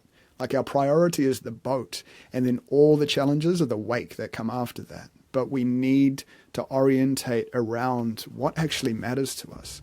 Like, who are you and what do you stand for? What's actually important? And one of the best ways for this is to shrink time. If we have 50 years, us having this conversation is beautiful. Even if we have a year to live, this conversation is powerful. If we have 3 hours to live, we're probably both going to end this podcast pretty quickly and go spend some time with people we really love and care about. But that creates this awareness of what's taking our attention and where are we facing towards. Because we are here to be leaders. We're not here to be sheep. We have been indoctrinated into a system that has repressed the power of sovereignty and voice that we truly have. I think of Mel Gibson in Braveheart screaming freedom. Like he's being tortured, but all it is about this heart open freedom. And there's people in the world that don't have it right now. And then there's us sitting in the safe haven of New Zealand that have so much choice, safety, opportunity to connect with what we truly desire and bring that through on a day-to-day basis. Powerful, brother. So one thing I find really interesting in this time is the different types of mythology that are coming out in movies. And one of the ones that I really, I guess, enjoy is the Marvel archetype, where like superheroes in the past used to be like just the one superhero, right? And now we have like this group superhero. And to me, it's like, I think a lot of these blockbuster movies, even though like say what you will about Hollywood, I feel like even those dark forces of Hollywood, it's like they're showing us what we can do, what we could potentially do. Like you mentioned the Matrix, right? Like we are all Neo and we can all break through the Matrix. They're basically saying you can do this and we've now told you, therefore there's no karma on us because we told you can do it, right? And the Marvel movies are saying it's the group mind now. This is how we get through, right? And we were talking about June 2 the other day, and I absolutely love that movie series. And there's a part in that where he drinks the ancient medicine and then he can see, right? So he can see, and he can see all these alternative realities in front of him, and he can see the one narrow path that leads to victory. And I feel like for us who can't necessarily see the way, we have to feel our way one step at a time. And it's like we talked about, tuning the intuition, flexing that muscle of intuition. Is it a yes? Is it a no? Do I go left? Do I go right? This is so important because it's keeping us on the track of that highest timeline. And I feel like these group archetypes, they're telling us that even that's not enough. We all need to be doing that. We all need to be doing that. We need to be around our dream team. This is where I was going with Paul Chek, as Paul Chek says, who's on your dream team and how are you nurturing those relationships? Because if the people that are around you, that you care about the most, and the people that are supporting you in your dreams are not on board, or you're not nurturing those relationships, that's when things start to fall apart. And it's so important that we don't try and do it all by ourselves and try and be that lone Batman superhero who just like pops up and tries to do everything by himself. This is such a great reminder for me too, because I've had that for so long. No, I can do it. I don't need to ask for help. I'd rather be the one who has eyes on everything, because I find it hard to trust other people to do the work, old stories, whatever. But I think this is one of the keys for us to like get out of this thing alive and move on to some kind of golden age. Is we have to learn how to work together. Yes. Yeah, you said that it is a walk of faith, and we don't know what's around the corner. We don't know what's next. God can't steer a parked car, so we need to be in motion, and then we will be steered as we go. I don't know if you ever played Age of Empires many years ago, but when you start off, you see your little village, you can see your immediate surroundings, but the entirety of the map is fogged out. So you don't know what's out there until you go explore it. And this is the importance of shifting from simply living your life vicariously in comparison through what you're witnessing to going out into the arena and having direct experience, to go skin your knees, to go actually taste the water, to feel the breeze in your hair. This is not the right analogy for either of us, but like to go out there and live it. And because when we actually go out there, we have an experience, we have immediate feedback that we get to feel. It's not overloading our neural networks anymore. It's not simply through the mental. And to do that together changes everything, because I've been hyper independent as well. And a couple of the stories is no one can do it as well as I can. and people are unreliable and untrustworthy. And there is a lot of truth. Balloons, I need to turn that off. It must be true. It must be true. The balloons say it's true. But a lot of people are unreliable and untrustworthy. So we've been hurt through betrayal, through abandonment. And when we're interacting with a lot of people that are presenting a mask, they're wearing jackets. They're not naked. They're not showing who they actually are. They're saying yes when they mean no, or no when they mean yes.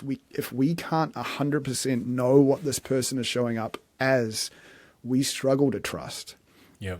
So this begins internally. Like, we need to get really honest with ourselves. I feel you wanted to jump in. Yeah, I mean, this is so key. I spoke at a men's event last week, because that was my question to myself. What are some of these important things that we need to know, especially for people that are at the start of their journey?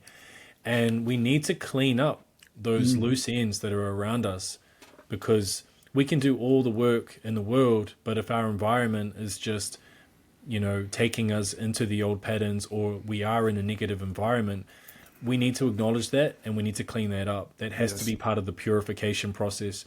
Purification of body, speech, and mind, purification of the environment.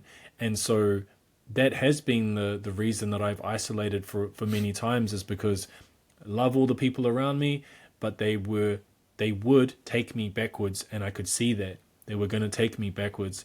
And if you're around people that are like hurting you and taking you back into old patterns, and they're draining your energy, you've got that vampiric energy, or you're just like around constant negativity, you got to cut those people off. And you don't have to cut those people off, but my advice is that you have conversations that you need to have, and that you distance yourself from people who take you backwards, because it's going to keep you stuck. 100%. And this is, and then the next phase is like, maybe you do need to be alone for a while. Maybe you do need to do the lone wolf thing until you find your tribe, until you find your people, right? And you'll know when it's your people. The resonance is there. Yeah. Some people you just don't resonate with. You can't talk to them. There's nothing wrong with them. You just don't vibe with them. But when you find your tribe, you're like, oh, there's a reason I'm connecting with this person, right? And they're going to help me. They're going to help me on my journey. Yes, this goes back to the sacrificing authenticity for belonging. It's so paramount in society. And like, we talk a lot about fight or flight, and other people mention fawn and freeze. I've been fascinated by the fawn response, because fawn is you either want to fight or flight, but it's frozen. So I'm shutting down. And now fawning is I'm forced engaging. It's like my energy is actually wanting me to leave or go away, or I don't want to talk to this person, but there's a performative aspect of me that's now engaging with you. If these trauma patterns are getting activated and played out in social situations, which they do for many, many people, or they're numbed out, they're apathetic, they're not actually who they are, and they don't know how to be themselves in social situations, you have to retreat, and you need to go into your shell, or find connections that bring about safety so you can bring the real conversation forward. But if you're continually losing yourself in tribe, in community, you need to learn how to connect with yourself first and foremost. You need to hear your own voice. You need to hear your own intuition and know what your internal landscapes are actually like. And then you can hormesis, like exposure therapy, short-term exposure to acute stress. It's like we have to slowly build it up, titrate it into our lives again. It's like, oh, now I'm really anchored with myself. I've isolated, I've regulated, I've taken time. Rather than 5 hours at this community event, I'm going to set a timer for half an hour and just show face, knowing that I can leave, because my trauma response would say, no, I need to stay here for 3 hours, or I need to stay the whole night. It's like, no, you can actually go for 10 minutes, then fuck off. You could go look around and be like, I don't want to be here, and leave. It's that simple. Absolutely. But we haven't realized that ability to choose in any given moment, whatever we want to actually do. Yeah. And this brings discipline into the conversation for me, because like you were saying, it's not about this hard grind that we used to think it was. We can actually play a vibrational game now. We can bring the vibrational element in through the visualization, through the feeling, through the listening, through the knowing I can say no to things, right? Like the power of saying no. And the discipline for me is just doing the things that keep you in that vibration. It's doing the things that are going to propel you forward. And I think discipline for people like us on the path is saying no a lot. It's renunciation. It's not doing the things that you know pull yourself backwards. And, I did a video on this a while ago. It felt really big. It was like, you could be one bad habit away from your next level of evolution. It could literally be one bad habit. Like you could be feeling okay. And like for me, it was like this relationship with cannabis that I've got. And I personally think cannabis is a beautiful plant. It's been the longest on and off relationship I've ever had in my life. I don't think it's gone forever. But I just acknowledged that I was in a phase in my life where it wasn't serving me.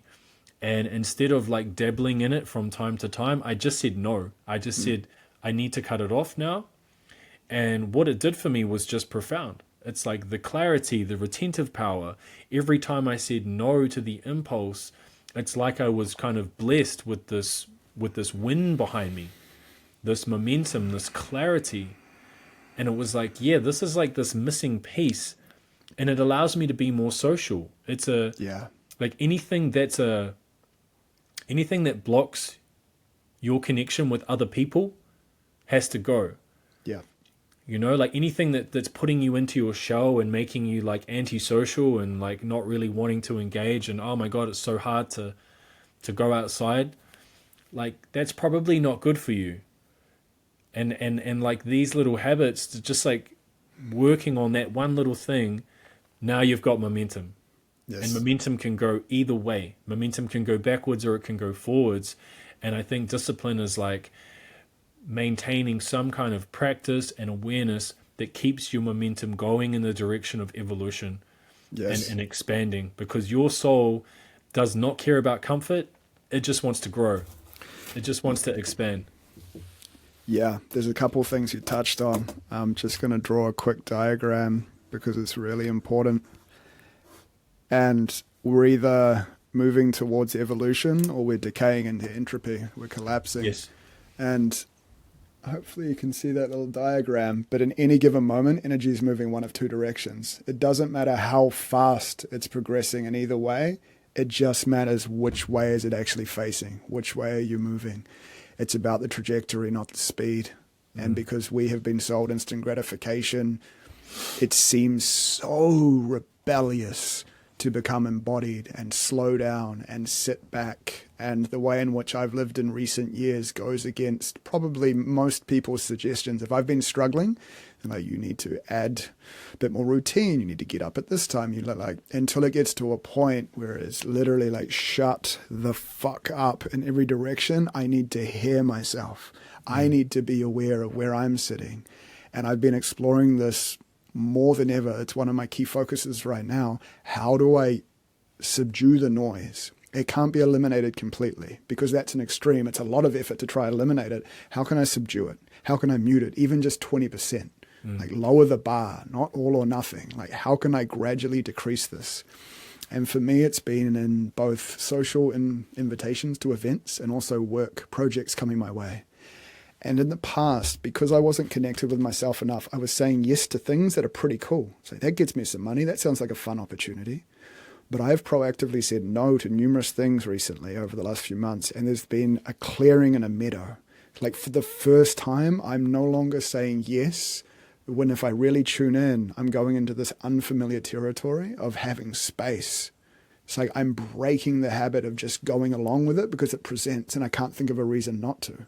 It's like, no, I needed to go towards the pattern that always has me saying yes, that always has me experiencing a familiar kind of energy and way of being, and create openness, create spaciousness just for me to reconnect on the other side of this.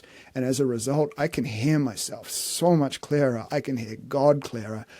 When I say yes to something, it's because I really bloody want to do it. I can tell black and white because I have taught myself I do not need to. I didn't know that before. I didn't know I had the choice to just say no. And in the process of saying lots of no's, now I know what a meaningful yes is. If we do not know the power of our no, we can never know what a meaningful yes is. We have to have access to no. Noah's a complete sentence.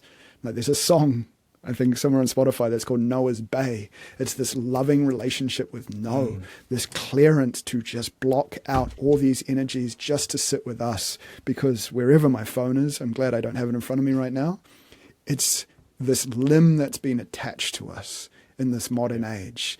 It is the shimmer. It's this momentary, I go unconscious because there is a moment of pause in my day and now I'm filling it with something. Rather than, if we go into nature, we have no phone. We just have ample time to digest, to metabolize experiences, to actually be with ourselves and allow energy internally to be uninterrupted by outside forces. That is what we need right now, more and more time and space for us to sit with ourselves truly for the first time in a way that's never been available in the past. We've tried, but it's going to get more extreme in the years to come. AI is going to influence more things in a deeper degree. So this need for reclamation of sovereignty is at an all-time high. And the people that are taking time to pull away in order to see truthfully, because there's no right or wrong, it's not evil. But we must be discerning with how we show up and relate to it, like anything in life. Absolutely.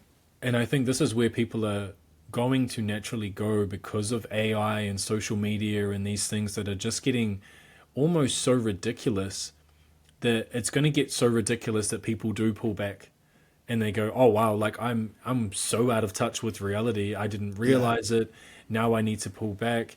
When we were talking about Peter Crone before and like this idea of like your mind is a conduit for the divine and we're removing all these programs, I love the idea of reprogramming the stories and rewriting the stories, and I do teach this, but I think even more important is what you were speaking to, which is just clear it out.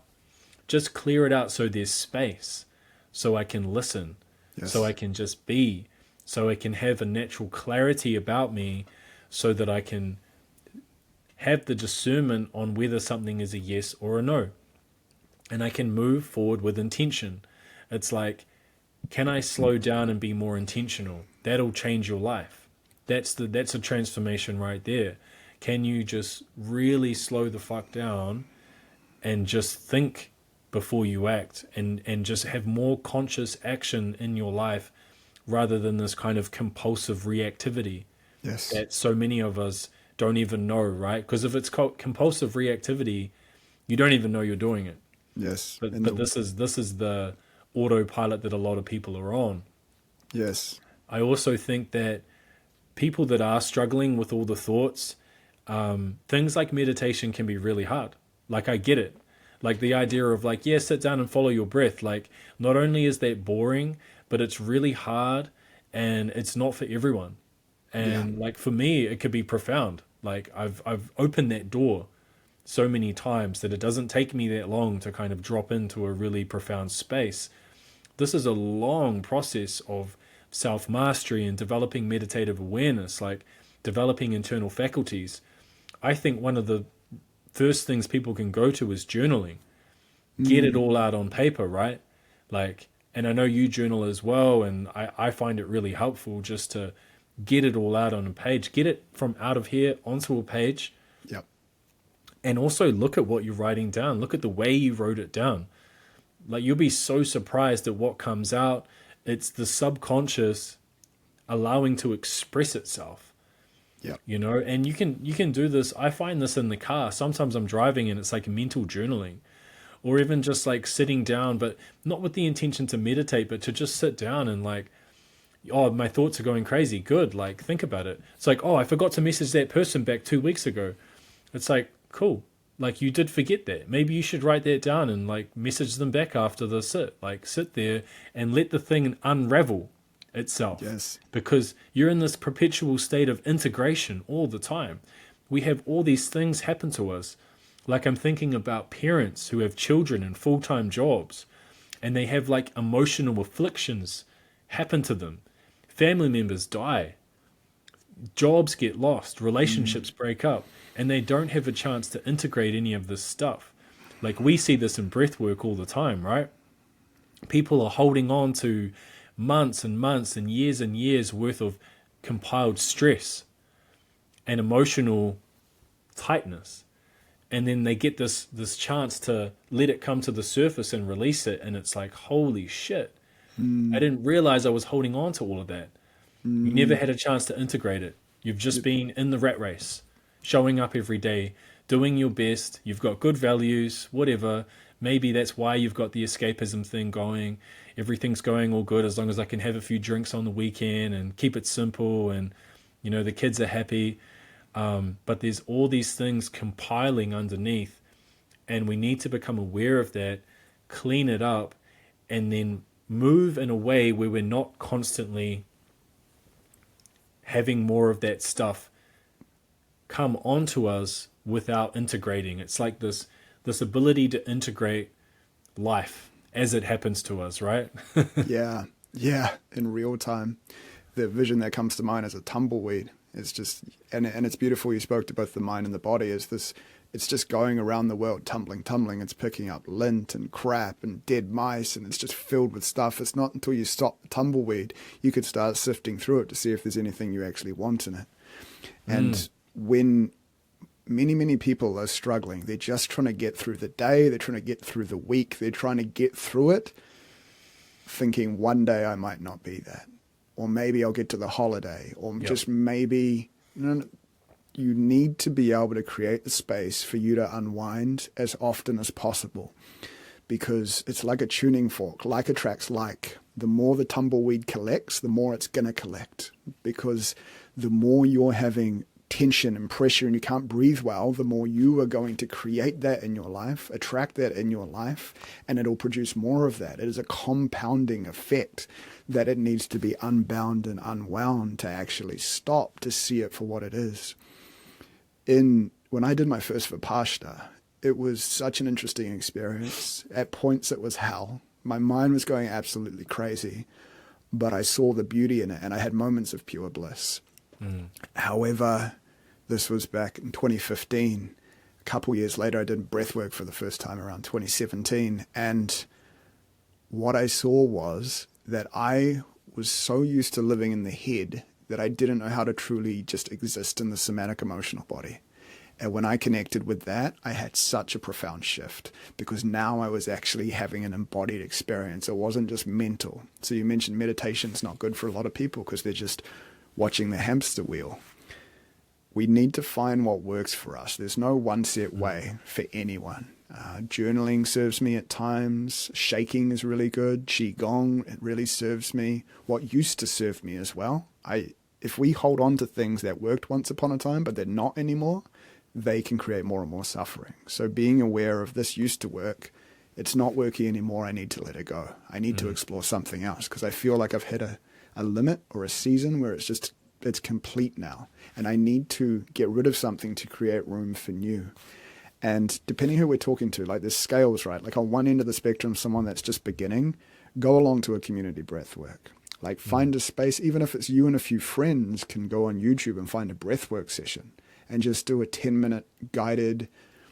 Wim Hof at times can be violent, because most people as well, with breathwork in particular, we haven't learnt how to breathe properly throughout the body, from diaphragm up through chest, upper cervical, and then back down. A lot of people hyperventilate. In breathwork sessions, there's a lot of just getting people to breathe fully into their belly. Yeah. Lower belly, breathing into the hips, breathing into the back body. That's what's necessary. And just as a somatic tool, like if we're struggling and we're stressed, learning how to breathe into the back of the ribs and breathing into the pelvis is so necessary. It can shift our state dramatically.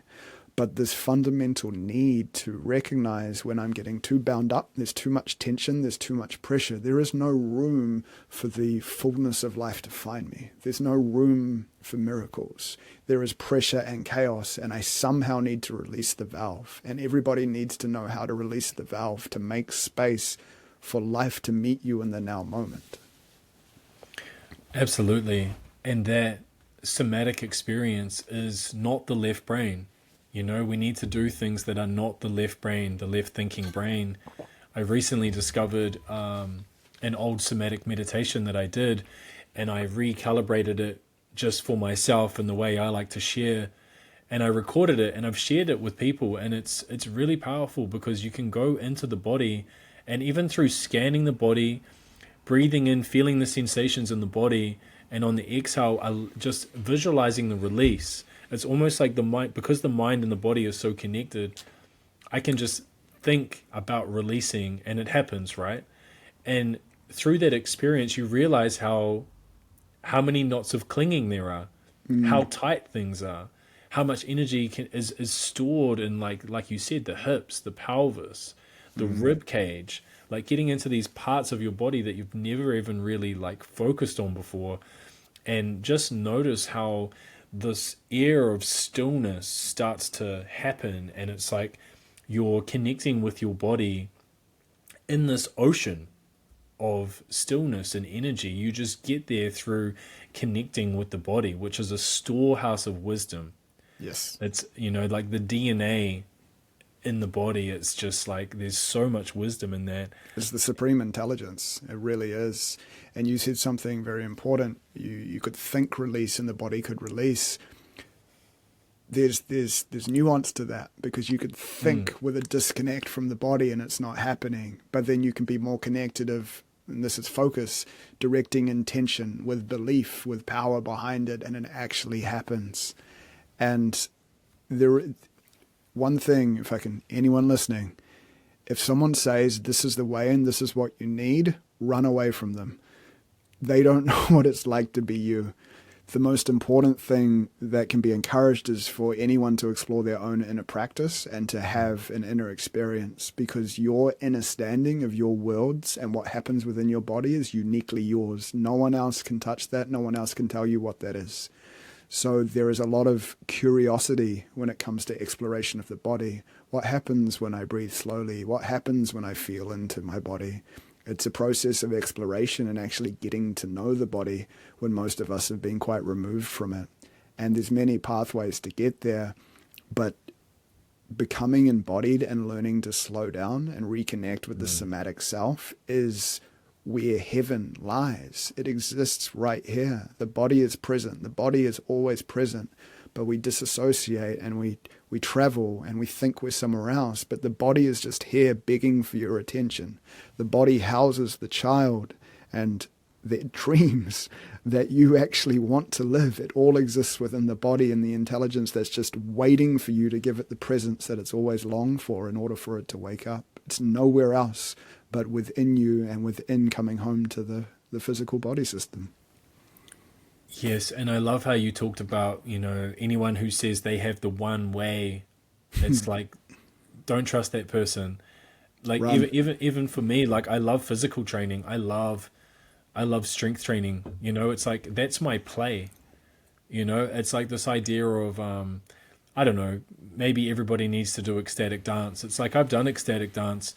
I like ecstatic dance. It's cool. It's like, for me, it feels like a celebration. But for me, like, where I really like to dance is like, I'd love to do 10 rounds of sparring, like Muay Thai sparring. Like, that is so fun for me.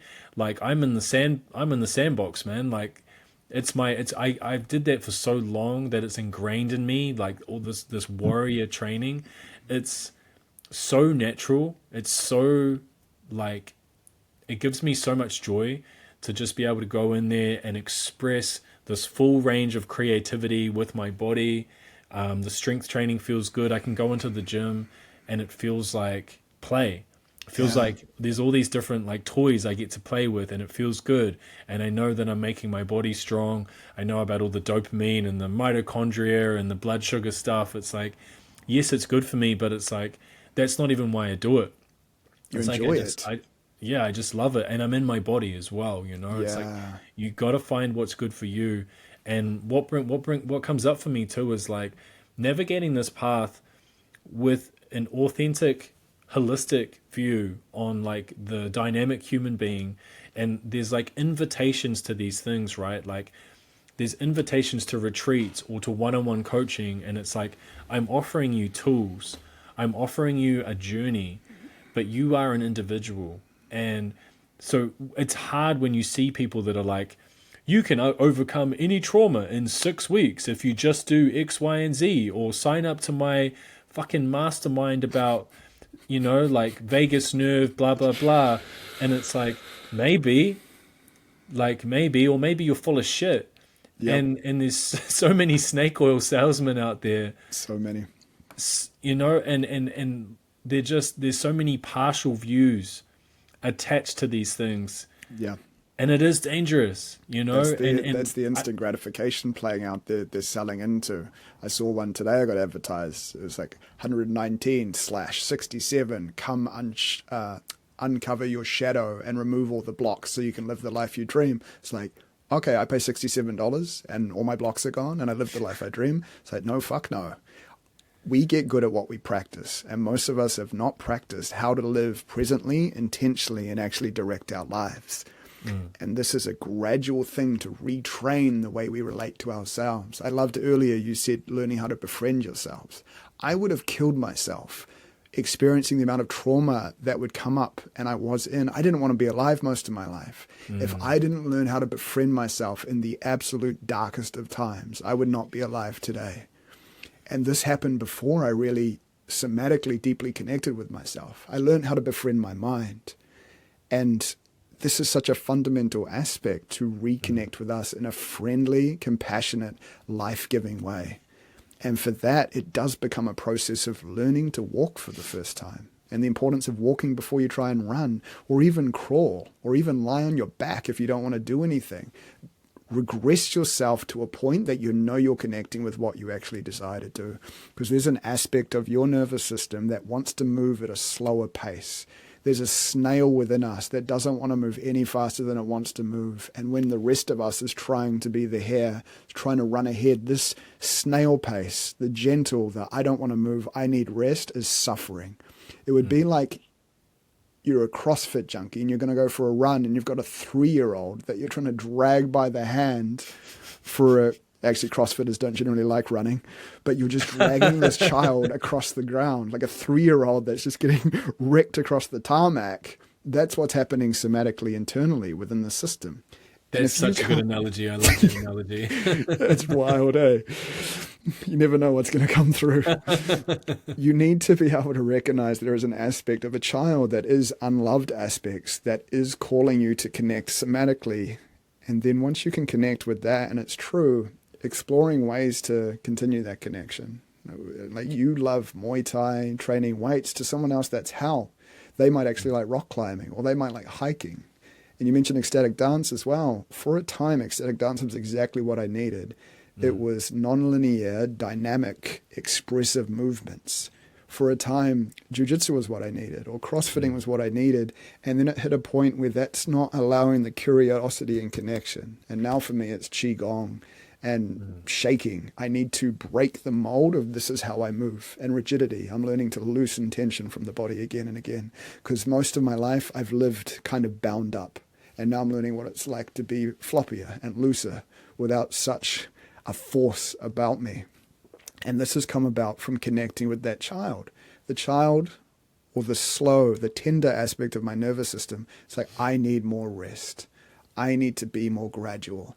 I don't understand why we're rushing. Someone's talking too fast. I can't keep up with what they're saying. There is an honest conversation happening internally. And if I allow that through, I feel really connected with myself. But if someone's trying to pull me too quickly, or they're talking too quickly, and I'm just like, yeah, I understand. It's like, no, I'm losing myself. I don't understand. What is happening? I just want to like chill out or relax. You're speaking a million miles an hour. Yeah.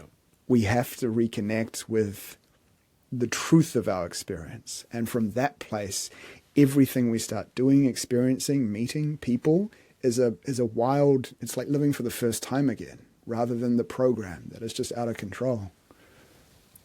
Yeah, there's a quote from Lao Tzu. Nature never rushes, but everything is achieved.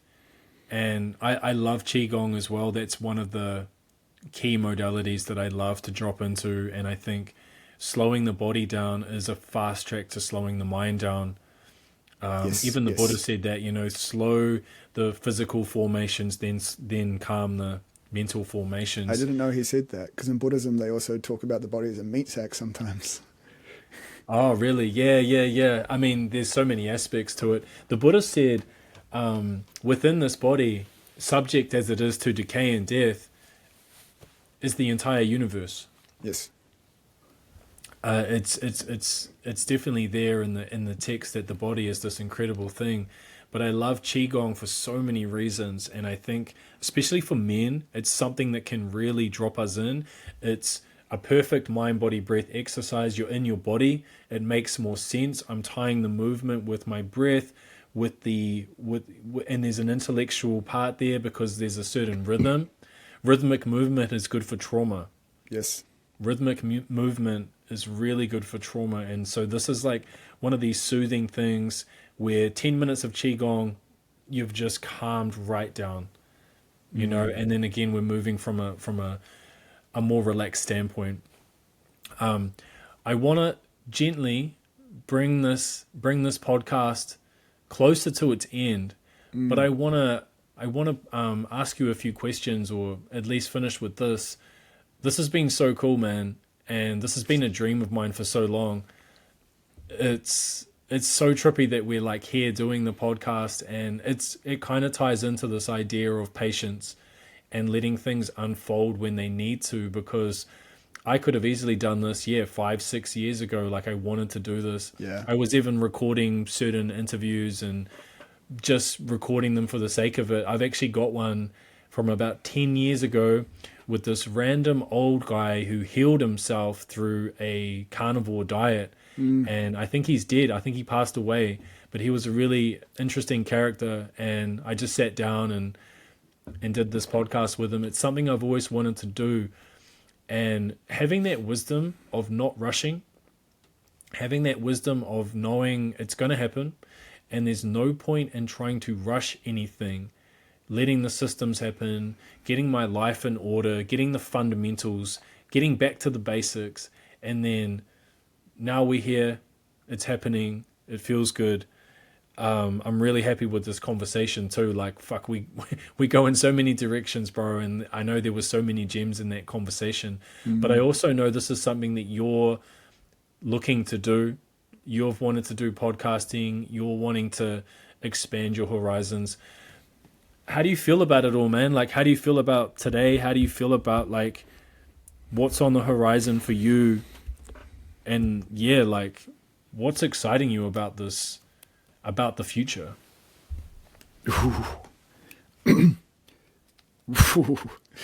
There's that question gets me excited. And excitement isn't something I've been able to truly connect with. I think I would be more excited about getting a PlayStation or going on a trip, things that were like cool, but then I wasn't able to fully, at an embodied level, experience real excitement. What comes to mind as the second time it's come up is talking about foundational structures. And I think of Maslow's hierarchy. We need the immediate food, water, warmth. Above that, like survival needs. Above that, it's relationships, it's community. Above that, it's creativity. And then it gets to self-actualization. And I know for a long time, I was trying to self-actualize. Before that, after that's enlightenment. Many people are never going to get into enlightenment. I doubt we might. Who knows? Who knows? We play and God laughs. But there is a structure and these tiers that need to be in place. And I know now that I have my immediate needs met and I settled into that. I have ever-growing relationships with incredible, true people. And the more I open to allow myself to be received and open myself to let people into my life and let people into my heart, that's being met. Next here, I'm more creative now. I'm allowing creativity to come through. And this is providing a different degree of self-actualization. And it's enfolding into one thing, that the fundamental structures and the resources, the inner resources of energy, of capacity is now about. It's been developed. There's a reason these things haven't happened before for us, or at least I'll speak for me. I've wanted to do a podcast for 4 years. It hasn't happened. I wanted to coach people and branch from holistic personal training into some more facilitation, self-guidance, still coming to terminologies of what it is to steward and guide people back to themselves, but the whole experience of helping walk someone home to themselves. There's a reason that hasn't happened before now. It's because I was being prepared. I was going through a sanctification process of being cleansed and cleared out of all the shit that I can't carry with me and all the things that would get in the way of me being able to meet another individual in absolute presence in order to channel and allow and be a safe space. I had to learn to be a safe space to work with people to the depths that I desire to and people deserve. Now that these solidifications, foundations, the ability to direct intention with attention with intention, it's all coming together. I'm so fucking stoked to see the actualization of things that have been with me for years, to be working one-on-one and helping people back to themselves. I've just passed over a year with one of my longest standing clients, and the difference between one of the most ADHD people I had encountered to listening to his gut talking about God and energetics and consciousness, to be in spaces where he's following his intuition, he's de-shaming, he's saying what he means, meaning what he says, he's stopping people's ego train because he has a permission slip. He's an embodiment of truth and he's bringing that to the world.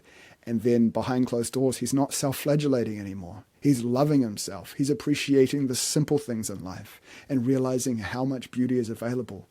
The honor and privilege to walk with someone into that space and for someone to let me in, I'm getting goosebumps. Like, it is the greatest privilege and it gives my life meaning because there's a reason I've experienced brutality. I've experienced things I never want another human to experience, but it allows me to relate and connect with someone through anything. I can hold space for anyone through anything because I know what hell feels like. And I've walked and pulled myself out the other side. And there's not shortcuts, but there's a lot of time that can be saved by doing things that are ineffective. Proper guidance is a worthy investment to help someone actually trim the fat and through a distillation of what's actually effective and to truly, like one of the most healing things that I'd ever experienced and is the most healing thing for people is safe connection. To just be in presence with someone and true non-judgmental safety is life-changing to an individual because most of us had not experienced it. It's interesting when I talk like how I live my life now versus past context. I experience quite a lot of it now, but previously it was so unfamiliar. But being able to create healing reciprocal relationships in coaching, facilitation, and stewarding people back to themselves, and then this opportunity to bring about real, authentic, sincere conversations of shit that actually needs to be spoken about, of de-shaming the aspects that we would rather leave in the shadows, the parts of us that we would rather ignore, deny, pretend that aren't there, that often, almost always, also hold our dreams. We're keeping them shackled in the background. To be able to create space for conversations where you get to call a spade a fucking spade. And in the world of distraction, facade of smoke and mirrors, of the lies and manipulation, to be an embodiment of truth and actually fucking speak my mind. And even though my nervous system at times is like, someone's going to come kill you right now if you keep talking like this, it's like there's danger afoot. I'm like, I don't care anymore. It's like I have got almost nothing left to lose. I have walked through hell to be on the other side, to be a beacon, a lighthouse for people to actually see what's possible. I've wanted to be a permission slip for many years. Now I have the capacity and resources to be that. And just the excitement, the honor, the gratitude I have, and grace to be able to do it gracefully as well as not so violent, because I've learned how to put down my sword. I'm not trying to change the world. I'm not trying to fight the system. So the battle's already won within myself first and foremost. And there is more expansion, transformation, and beauty available than people can possibly comprehend from a more easeful, graceful state if we can learn to stop fighting ourselves and actually meet ourselves with compassion and permission rather than constantly trying to fix what's happening in our lives. In a nutshell, that froths me right up. I don't use froth often. I don't even know if that makes sense in this constant. But yeah. The fact that we care so much is why we're good coaches. It's why we're good at what we do. And that's the work, man. Like the way you describe that client of yours who has ADD and has started to implement all these levels of the way they show up, the way they set boundaries, the way they perceive themselves, the way they perceive the world, the way they know how to regulate themselves and expand their awareness, like that's the work. And they're the ones that do it.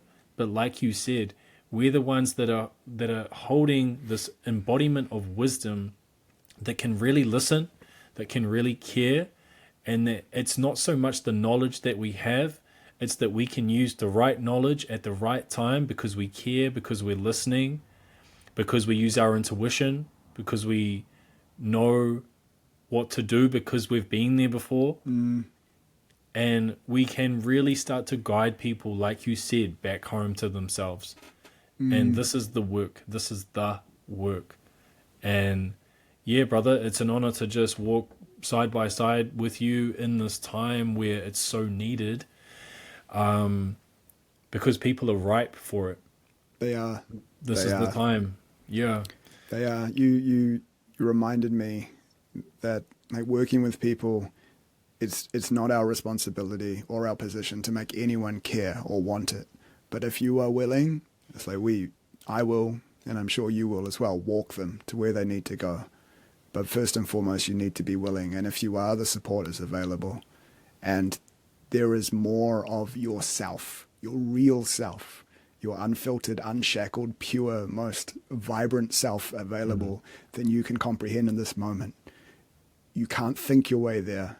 It's a complete experience of all aspects of your being.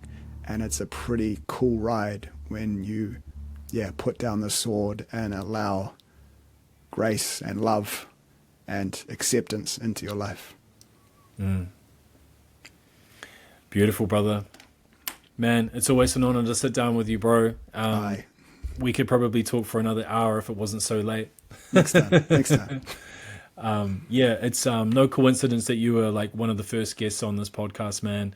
And I look forward to many more conversations with you.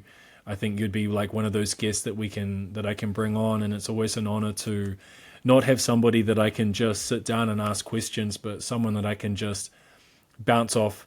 And it's this interesting thing where like as soon as one of us stops talking, we already know the other person's ready to riff and bounce and reflect what's being said, because we're both just nodding our heads going, yeah, this is the path that we all have to face. And it's a beautiful game, man. Like, it's good to be alive, man. And you can get to that place where it's like, wow, this is a realm of suffering. But you'll be surprised how fucking good you can feel in amongst all the chaos, and like how worth it doing the work is. Yeah. But yeah, brother, always a pleasure, man. And just, so much love and respect. And yeah, I'm just wishing you all the best on your journey, brother, and can't wait to see where it goes. Thank you, bro. It's more tangible and visceral than it's ever been. I've got a beautiful photo shoot with an absolute superstar coming up in the next week or so. And there is these, once again, like anything we want to do in life, it's just left foot, right foot. It really is simple how we get there. And to walk this path with you and continue to build our brotherhood and this connection is such a joy and a real honor to share this time with you. So thank you, man. Awesome.